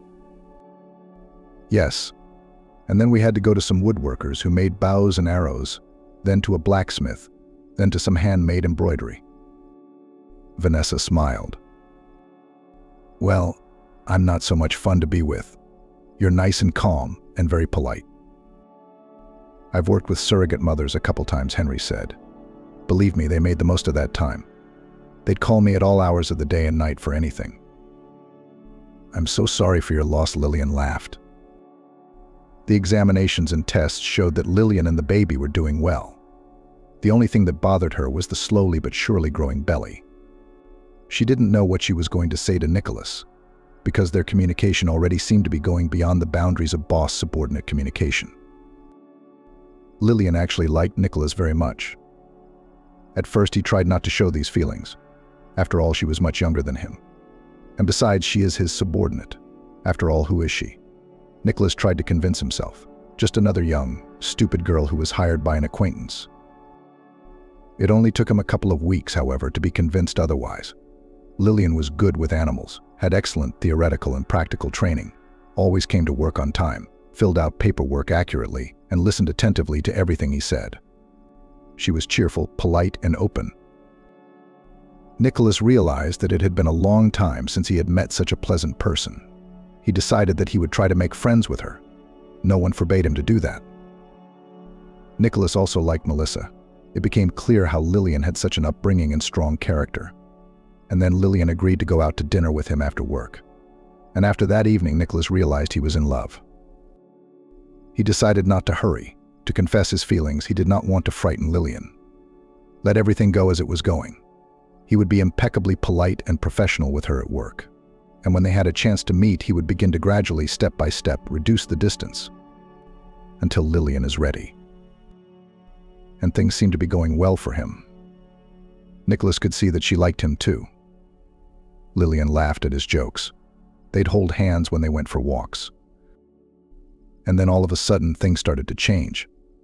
No, Lillian still looked at him with the same tenderness as before, didn't avoid him at work. She seemed to be just as open with him, except that Nicholas could see and feel that she was hiding something from him. Lillian had some business of her own that she didn't tell him anything about. A couple of times he noticed her being picked up from work by some young guy in the same car. Nicholas knew for a fact that Lillian had no brothers or friends here, so he was tormented with jealousy. I realize she doesn't owe me anything, he thought. I haven't even confessed my feelings to her, but I think it's clear enough. And if she has someone else, why won't she tell me? A couple of times he even tried to strike up a conversation with Lillian, asking if she had someone. Lillian only laughed. Not at all, Nicholas, she said. It was at work, so Lillian addressed her boss as you. I don't have time for this, she continued. Right now I'm all focused on work and school. Nicholas could hardly contain a sigh of relief. Besides, Lillian added suddenly, I don't want to meet anyone. I already have all the people in my life that I want to socialize with. She blushed. Nicholas suddenly felt his heart hammering hard. Did I understand you? He said, hiding a smile. He decided that it would only be a short time before he would ask her to go out with him. Then he suddenly noticed that Lillian was pregnant. Lillian tried to hide her growing belly as much as she could. She was thin, so it wasn't easy. She decided to expand her work uniform as much as possible. Then she started to wear a white robe on top, but she began to think that the clinic staff suspected something. Especially the girls noticed such things. No one asked her directly. But Lillian realized that the day would come when even Nicholas would guess her situation. And she had no idea what she would say to him. Why are you so sad today? Henry asked her as he picked her up after work to take her to the doctor. It's just been a rough day, Lillian said. Henry thought for a moment. Do you mind if I give you a friendly hug? He asked. Can I do that? Yes, Lillian said.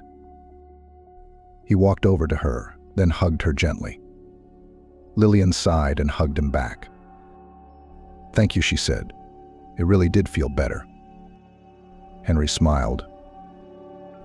I'm very glad. Now I'll help you into the car and we'll go. We can't be late. They drove off. Lillian didn't know that Nicholas had seen the scene from the study window. Except that, without knowing the context, he took it very differently. Lillian, we need to talk, he said the next day. The girl looked up at him in surprise, and she noticed that all day long the chief was not himself. But she decided that if he wanted to, he would tell her everything himself. I'm listening, Lillian replied. Nicholas walked around the office. Have you noticed that I like you? He suddenly asked. Lillian blushed. But I had that assumption, she admitted honestly. The doctor grinned. The assumption was kind of obvious. And I didn't think you were disgusted with me either. She was embarrassed. You're a wonderful boss, she said quietly, and a great friend. I'm really glad I met you. You are, And when I asked you if you were seeing someone else, you said you weren't." "That's true," Lillian replied. The warden nodded. "Then how can you explain your pregnancy?" "I didn't want to believe it until the last minute. The whole clinic has been talking about it for 2 weeks." Lillian froze. She wanted to tell the truth. But she couldn't. She couldn't let down the couple who had entrusted her with their secret. "I don't want to talk about it," she said in a trembling voice. "That's it," said Nicholas. "Good. It's clear to me." He left the office, slamming the door. Lillian cried.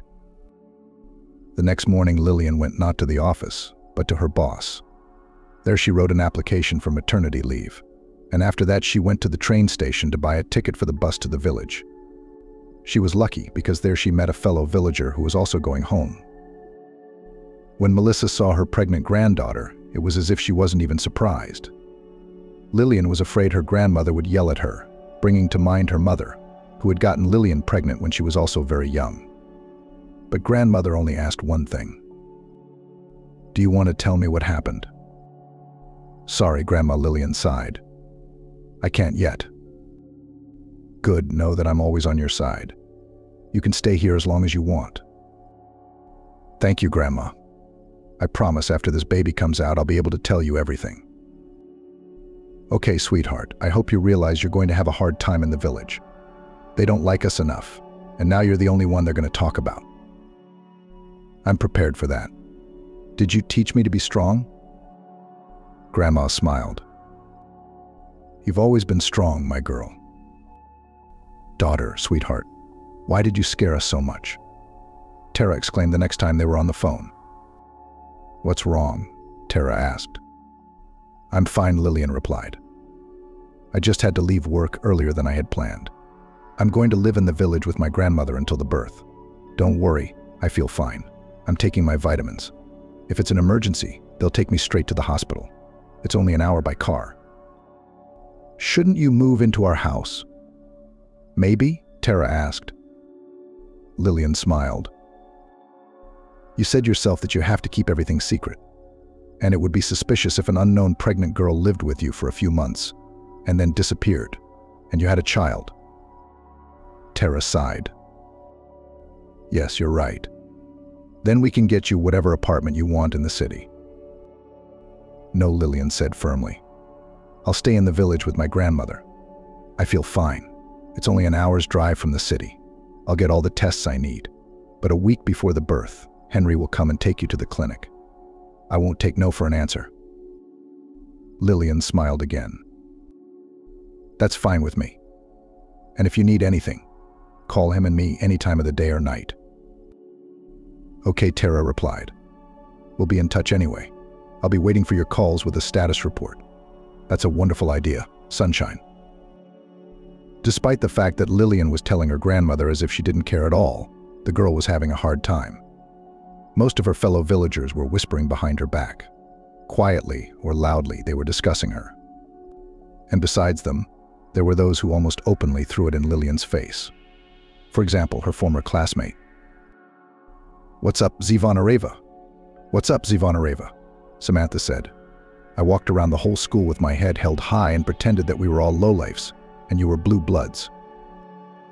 Samantha had hated Lillian all 11 years, but she had only been afraid of the formidable Melissa and dared not bully her classmate. And now Samantha herself had already given birth to Aunt Carolyn's son, who had once been in love with Lillian by the alcoholic Ryan. Samantha thought she had a chance to get even with her rival. "I don't think so," Lillian said calmly. "You've been out on the town with no one to blame." "Who's the father?" continued her classmate. "You don't know." Lillian didn't answer. Of course she pretended it didn't hurt her. But in fact it was so painful to listen to all the dirty gossip and whispering. It's only a little longer, she told herself every day. She was also very upset that Nicholas had never called her. She berated herself so much for not talking to him. She should have broken the pact and told him everything or left before her belly became visible. And she should have confessed her feelings, told him she understood, that she'd noticed how much he liked her and that she liked him just as much. Except now it was too late. She'd betrayed his trust. Nicholas won't forgive that. Okay, Lillian said to herself, I have to think about Grandma, and also about school, and also about the promise I made to Tara and Christopher. The delivery date was getting closer. My stomach was getting heavier and lower, and my legs were already swelling badly. By the end of the day, my back was aching and I had to pee constantly. Henry's coming to pick you up the day after tomorrow morning, Abigail said during another of her almost daily calls. I'll remember, the girl replied. I've already packed a bag. Good for you. And let's dress warmly. The weather forecast promises a blizzard in the coming days. Good, Tara. How are you feeling? I'm fine, by the way. Lillian lied. I can't believe it's so soon. I feel lighter than I did in the middle of my pregnancy. Let's hope it goes that way. It will be our best New Year's present ever. Lillian smiled. Yes, if everything goes well, you will already be welcoming the new year with your daughter. She heard Tara sigh. Oh, we're so excited, you can't imagine, Tara said. We've already got everything ready in the nursery. Yeah? Lillian spent the next 40 minutes stroking her belly as she listened to Tara and Christopher talk excitedly about setting up the room for their future daughter. Okay, honey, I'm rambling. Suddenly exclaimed the woman. You should get some rest. Have a good day and you have a good day. Lillian replied and passed out. She came out of her room and saw Melissa dressing as if she was going out. Lillian shivered at the icy draft and looked out the window. There she could already see the wind beginning to ruffle the branches of the trees. Grandmother, where are you going? Lillian asked. Melissa nodded and began to tighten her coat. Yes, a neighboring farm has asked to see a breeding stallion. And you're going out in this weather? Grandma waved her hand away. They'll take me there by car. Besides, they're supposed to have some fancy doctor from the city. That's great. In that case, why do you have to go? Or are you having a concilium? They can't reach him. They can't get him on the phone. Maybe he can't even make it because of the snowstorm. Then it will be necessary to at least examine the animal and give him a couple of supportive treatments so that the stallion will last until the morning. Grandmother said firmly. Lillian, you're not going anywhere in this weather. I am. Melissa snorted. Yeah, you're about to give birth. Lillian resolutely started to get dressed. It won't be soon. I feel fine. Lillian, Grandma. Who said it was quick and easy? You're such a stubborn girl, just like you. Melissa laughed. Okay, but be careful. Don't worry, Grandma. The blizzard was getting worse. Are we going to be okay? Lillian asked the son of the owner of the company who was driving her. Yes, we still have about 20 minutes to go, he replied. You'll forgive us for disturbing you in this weather, but the stallion is our everything. My father invested so much money in him, we had to take out a loan. If he dies, we'll go bankrupt. And our company employs so many people in the surrounding villages. Grandma Melissa told me. Since you built the farm, many of my neighbors have jobs. It was always my father's dream, he said simply. He put everything he had into this farm. Lillian nodded. I promise I'll do everything I can for your stallion. After the examination, it was clear that the stallion would live.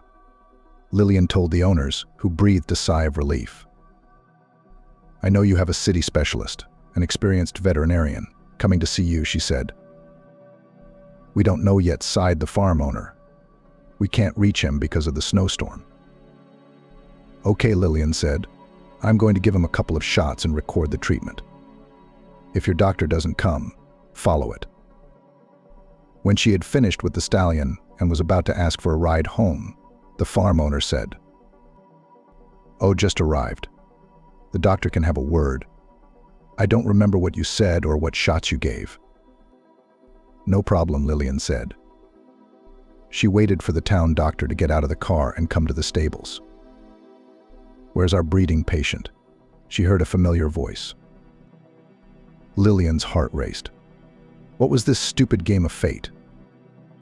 Lillian. Nicholas seemed as surprised as she was.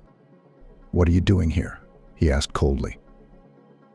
"I was examining the stallion," Lillian replied. "I forgot you lived nearby." Nicholas sighed. "Is that the local doctor they told me about?" "All right, you'll tell me all about him," he said. "It will be quicker that way. I don't want to be outside too long, it's already blizzarding." Nicholas hated to admit it to himself, but he was glad to see Lillian suddenly. How he'd missed her. Yes, he was angry that she hadn't told him about her relationship and pregnancy, but how much he missed her. And now he looked at her so familiar face, eyes, lips, and couldn't tear himself away. He wanted to spend just a few minutes with her, to hear her voice, to look into her big blue eyes. What he asked, because he'd been thinking and hadn't heard what Lillian had said. "I said, did you examine the stallion too?" Lillian repeated to her husband. Nicholas blinked confusedly. "Of course. I trust you completely," though he added, "when it comes to work, of course." Lillian flared up but didn't answer. After examining and telling Lillian, Nicholas said, "I absolutely agree with your diagnosis and the treatment prescribed. You will make a fine veterinarian." Lillian lowered her eyes. "Thank you." Nicholas suddenly thought how much he didn't feel like going home right now. "How's the baby?" he asked, nodding at Lillian's belly. "It's fine," Lillian replied. "The tentative delivery date is a little over a week away." Already? "Yeah, you live here with your grandmother," Nicholas finished quickly for her. "We live with her," Lillian nodded. Nicholas nodded. Would you like a ride home?" he asked. "I don't want Brandon to have to drive back in this weather. I'm on my way anyway." "You'll have to make a detour," Lillian said. "It's no problem for me. If Melissa doesn't mind, I'll have a cup of tea at your place." Lillian smiled. "Thank you, Nicholas. That's a good idea." As they drove, Nicholas was filled with questions. Why had she come to the village? Where was the child's father? Who was he? He was so thoughtful that he didn't even immediately notice the change in Lillian's expression. "What happened?" he asked. "My stomach hurts," she said. "It's very tight." "Well said, Nicholas. How long has it been?" "It started when I was examining Charlotte. I didn't notice it at first. It's been happening a lot lately, but it usually goes away in a few minutes. Now it's just getting worse." Nicholas gripped the steering wheel with his fingers. "We have to go to the hospital," he said firmly. "How far to the nearest one?" "About an hour," Lillian said. "But you don't have to do that." He waved her off. "Come on. It's a blizzard. There's no telling how long the ambulance will take to get to your village. I'll drive you myself." "Thank you, Nicholas," Lillian said. He shrugged. "It's not hard for me to do that for you." Of course, he had to pretend that everything was under control, that he wasn't afraid. But in truth, Nicholas had never been so afraid. The wind was picking up, visibility was only a few meters. He wanted to go faster, but he was afraid. "How do you feel?" he asked cheerfully. "Normal," Lillian replied weakly. But with his side vision, he could see drops of sweat on her temples. He could hear her breathing hard, feel her teeth clenching in pain. "We'll be there soon," Nicholas said cheerfully, gripping the steering wheel harder. Suddenly the car hummed strangely, and then there was a sound like a gunshot. The car jumped and began to slow down. Nicholas barely had time to turn the steering wheel before they were swept off the road. "Damn it," he shouted. "What happened?" Lillian asked weakly. "Don't worry, I'll find out," Nicholas said cheerfully. In fact, he was lying. Nicholas didn't know anything about cars.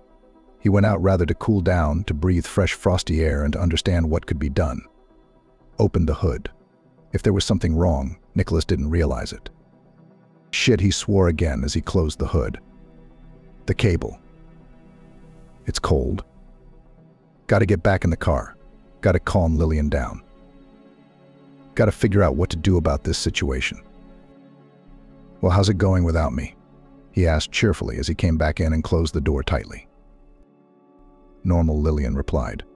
What's wrong with the car? I don't know, honestly, said Nicholas. But that's okay, I'll take care of it. He saw the look in her eyes, so helpless, so frightened and hopeful. I'll figure it out, Nicholas said firmly. Don't worry. He unfolded the back seat and helped Lillian into it. Get comfortable, he said. Are you going to deliver the baby in the car? She asked fearfully. I hope I don't have to, Nicholas said honestly. But if anything, I can do it. I'm a doctor. Lillian smiled weakly. Veterinarian doctor, she corrected. People are animals too, Nicholas parried. Lillian laughed, but immediately cried out in pain. I'll try to call, Nicholas said. There was no connection in the car. He jumped outside, where the wind was literally knocking him off his feet. 10 minutes later, when his fingers were freezing, he finally got a connection. The ambulance promised to come as fast as it could, weather permitting. Nothing. We'll hold out, you just get us out of here, Nicholas said. He was told that everything possible would be done. How's that? He asked Lillian when he got back. It was getting noticeably cooler in the car. Nicholas took off his jacket and threw it over Lillian. I'm hanging in there, the girl replied. Except that the pains have become more intense. I think it's real. And what? They're on their way to pick us up, Nicholas replied. Lillian nodded, then pressed her white lips together and suddenly asked, Don't leave me, please. I'm so scared. I won't, I promise.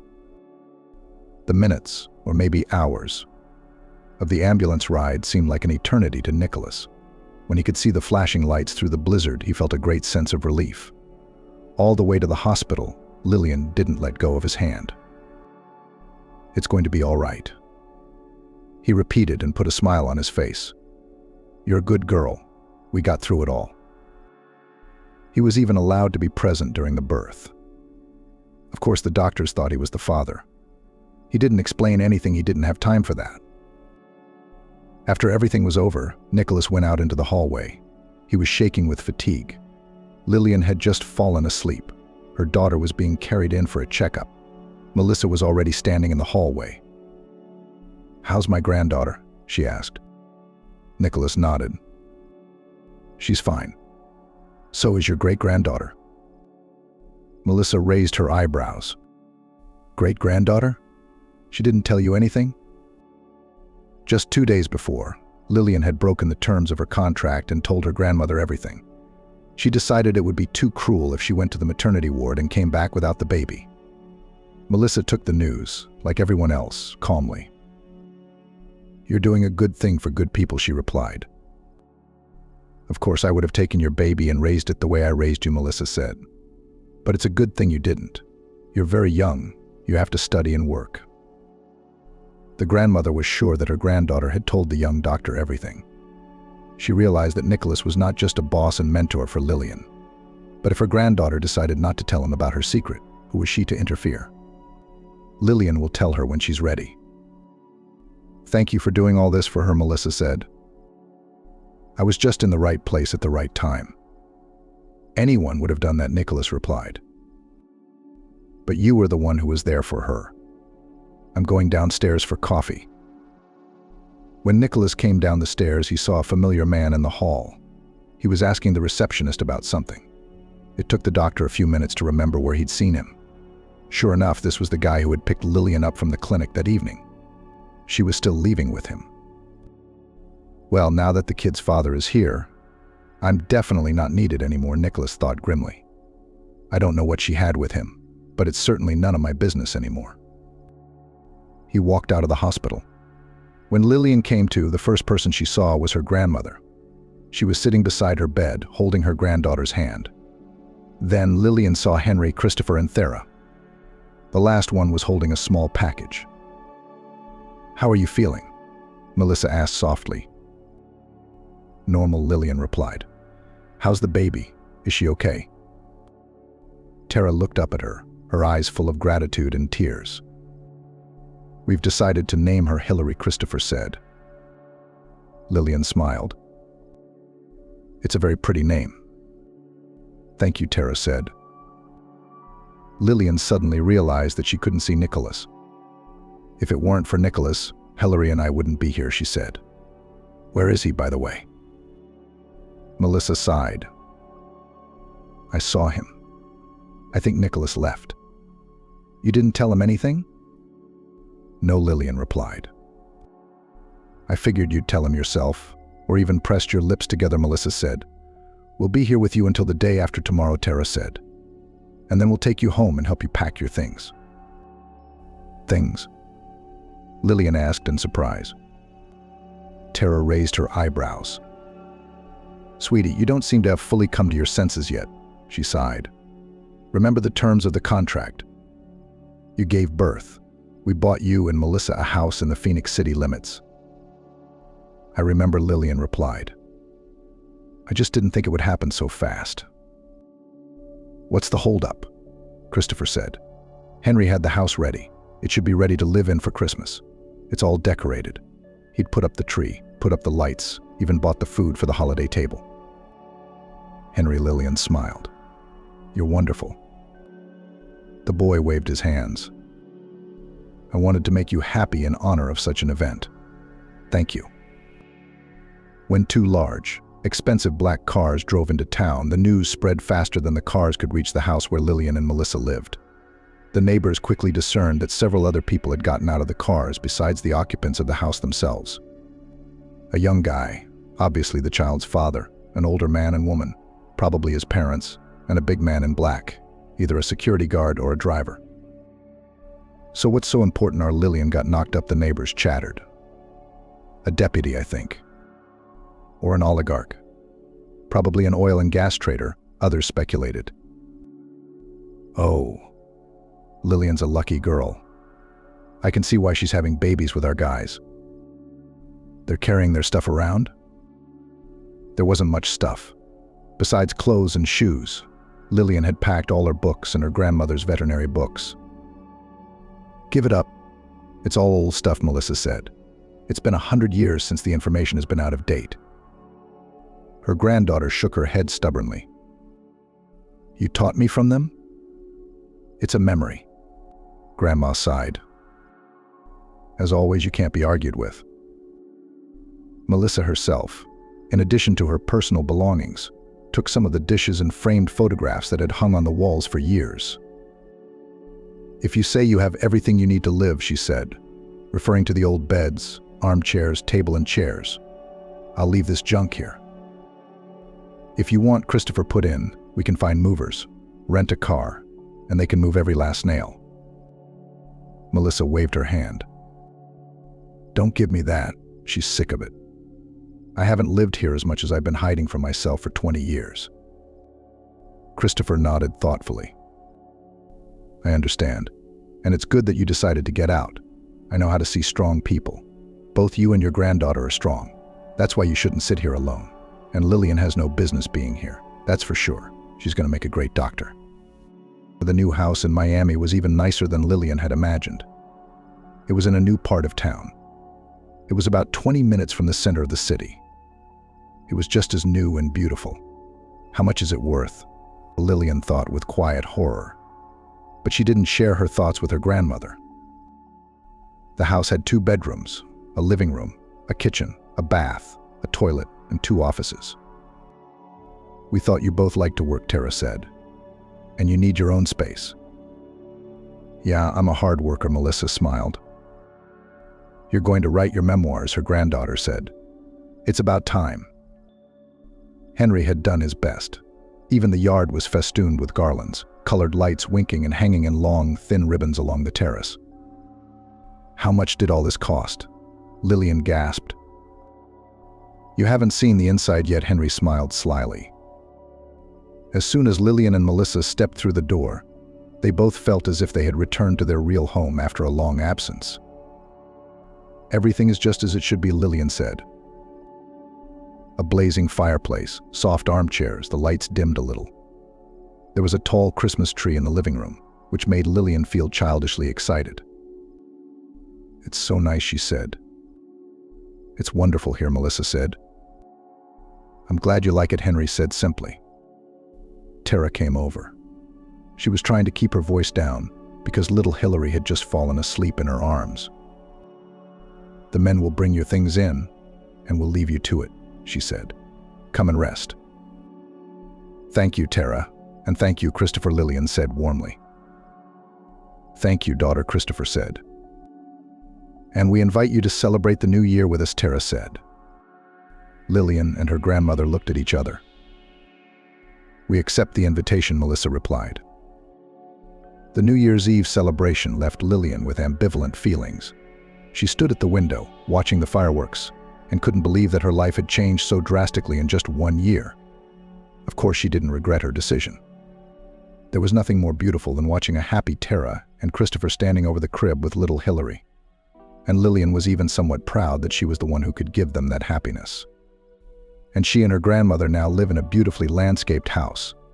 And Lillian knows that Melissa will no longer have to live alone, carrying firewood, fetching water from the well, heating the stove. Now Lillian can be near her beloved grandmother every day. They are together again. They are again a support for each other. Only she'll never see Nicholas again.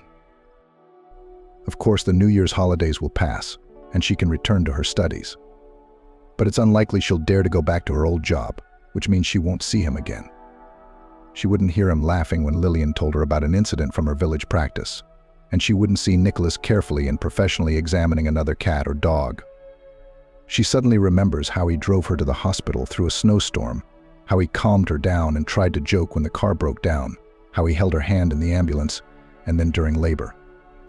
If she had only known then, as she fell asleep, that she was seeing him for the last time, she would never have fallen asleep.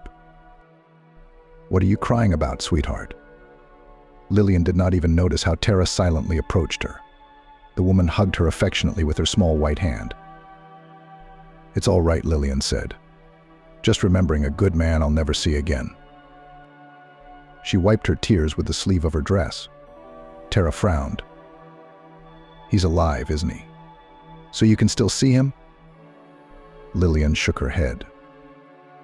"I'm very guilty before him, and I know he'll never forgive me or want to see me." Tara put her arms around the girl and pulled her close to her. Her pensive gaze was fixed somewhere in the distance, but she asked Lillian nothing more. "3?" Melissa asked confidently. She looked at her granddaughter sternly. Lillian sighed. "Yes, Grandma, I won't be able to work there. I'll pick up my paperwork today. I know the clinic your student runs is the best in the city, but there are a lot of other good ones. I'm sure they'll take me somewhere else." "Of course," Melissa replied. "But you know that's not what I mean. You need to talk to your Nicholas." Lillian blushed. "He's not mine." She cut her off and ran to her grandmother's house. She kissed Melissa and ran out the door. Stubborn Grandma sighed but smiled.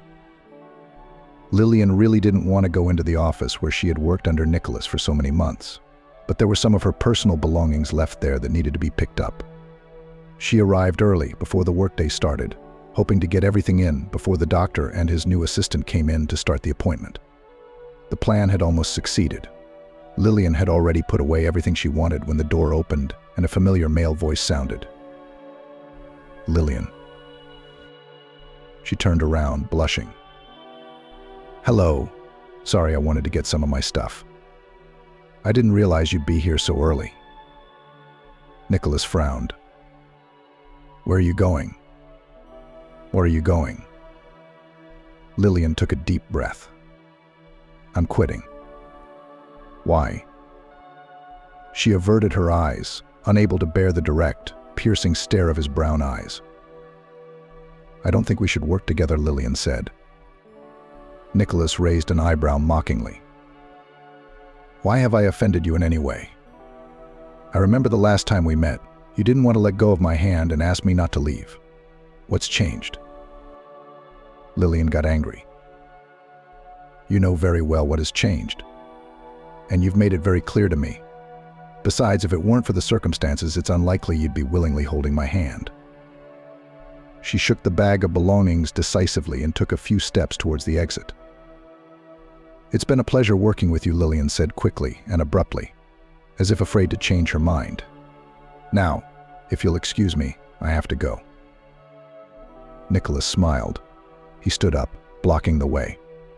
Then suddenly he took her hand gently, looked into her eyes and said, "I know everything." Lillian thought she had misheard. "Know what? All about surrogacy? But how?" He smiled. "I got a call from an old client yesterday.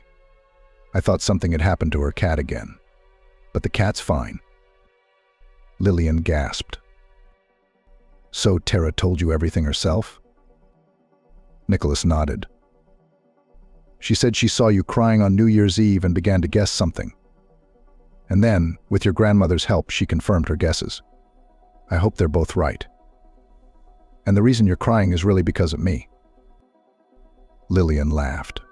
Whatever the situation, Nicholas always knew how to make her laugh. "Are they wrong?" he asked worriedly. "What about the mystery?" Lillian asked, ignoring his question. "They didn't want anyone to know about it, did they?" Tara said that she and her husband were so happy that they didn't care now, even if the whole world finds out that it was you who carried their child. Lillian smiled. "You didn't answer the question," Nicholas added. "Surely you can guess that I like you?" Lillian replied, "And after you didn't run away from my labor and fainted, I decided to run away right after it." Lillian laughed.